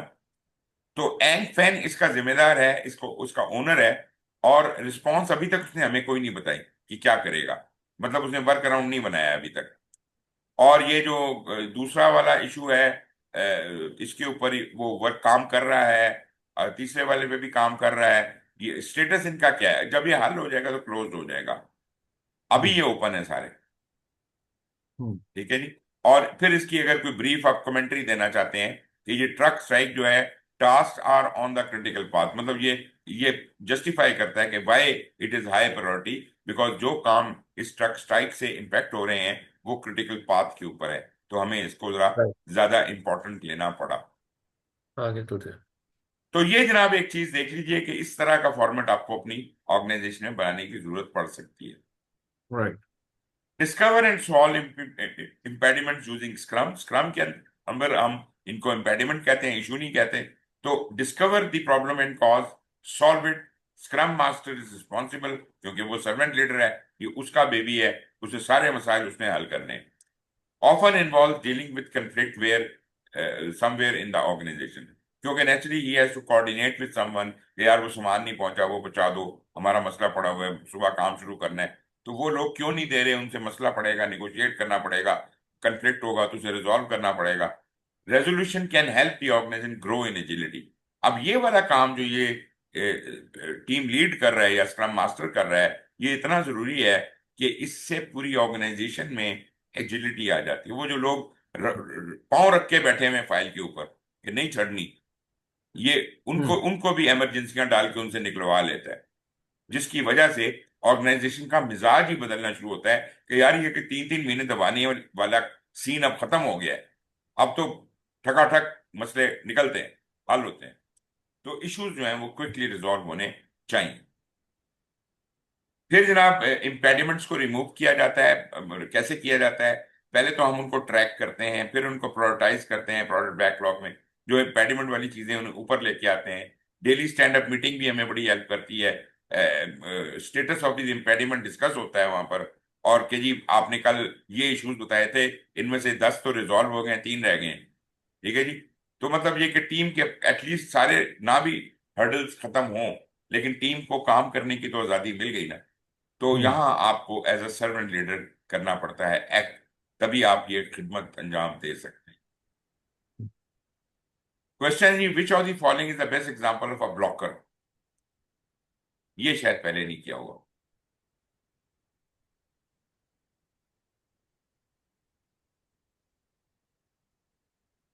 सी।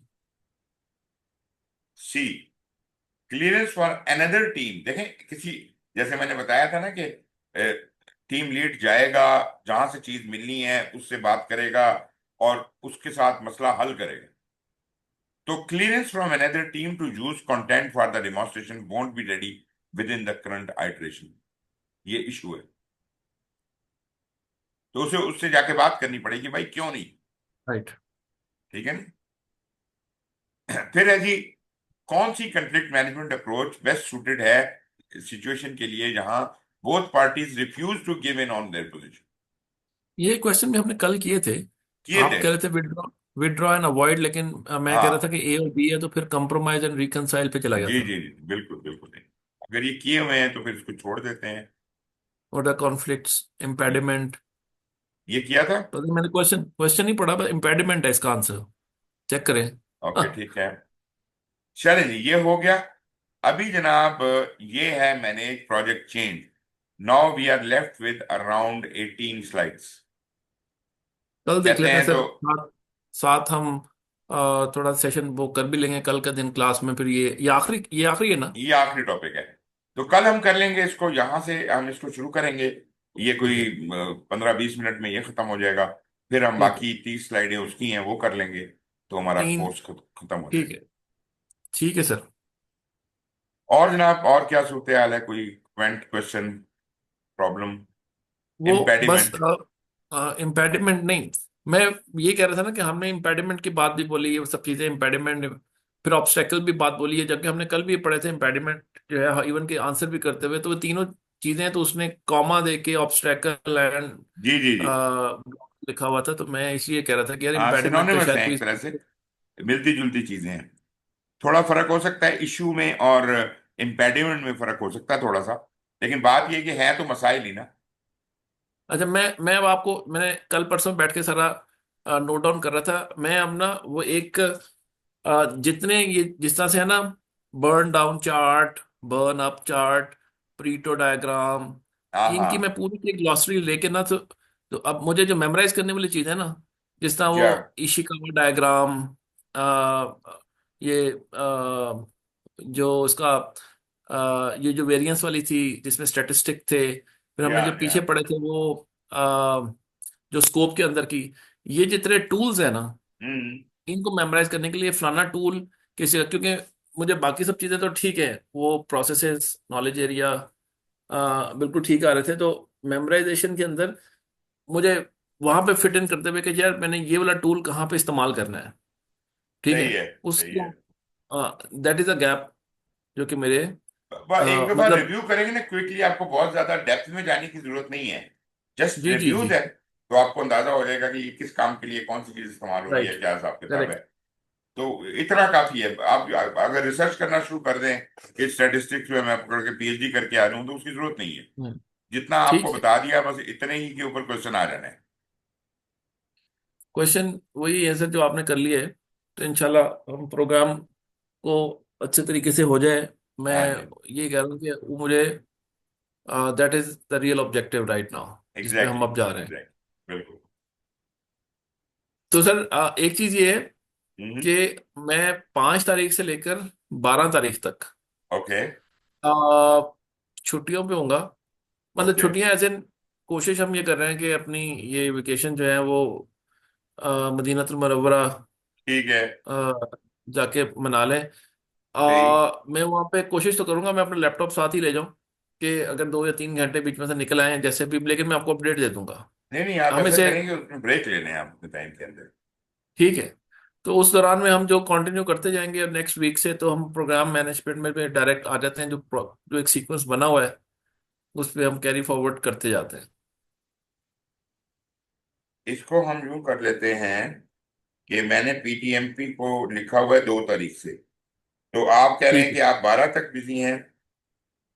मैं मतलब मेरी जो अ, 3 दिन है ना, हाँ, मेरे पास ये जो 3 दिन है, हम्म, 2, 3, 4, ठीक है मेरी इसमें लॉन्ग मीटिंग्स चलेंगी, क्योंकि हमारी दुबई से टीम आ रही है।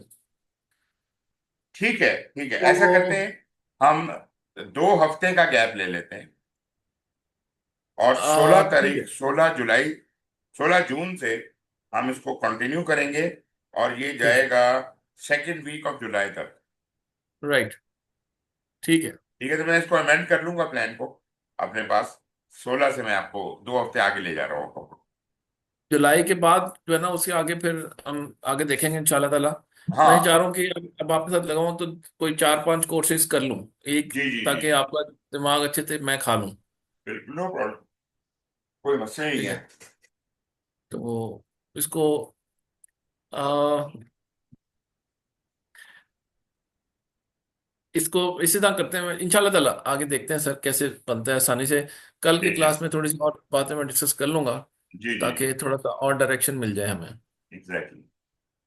चलें जी, कल मिलते हैं फिर इसी टाइम के ऊपर, और इंशाल्लाह सर। इसे कंप्लीट शुक्रिया। करते हैं। मुझे बता एक दीजिएगा घंटा अगर डेट भी। हमारा, अगर आज एक घंटा मिला हुआ होता तो शायद हमने आज वो हाँ, इसी कर घंटे लेना में था, कर कर लेते लेना थे था। ना। अगर आप कल तो भी सॉरी। लेट होंगे तो मुझे बता दीजिएगा, कोई मसला नहीं है। नहीं, कल फ्राइडे है, कल हमारी छुट्टी है। अच्छा, पर कोई कोई कोई ओके, हाँ। सिस्टम, कल तो हम कोई पाँच सिस्टम भी। बजे 5 बजे हाँ जी। का टाइम है ना? 4:30, 5, 5 बजे, 5 बजे। 4:30 कर लेंगे, 5 जितने भी कल करके, ताकि अर्ली खत्म चले, कर लें इसे, ताकि ये कर लें। चले, हो सकता है, बिल्कुल हो सकता है। बस ठीक इंशाल्लाह। है, फिर कल हम इसको डन करते हैं। ओके। अस्सलाम वालेकुम okay sir. Sir, thank you very much, take care, खुदा हाफिज। अस्सलाम वालेकुम। वालेकुम सलाम।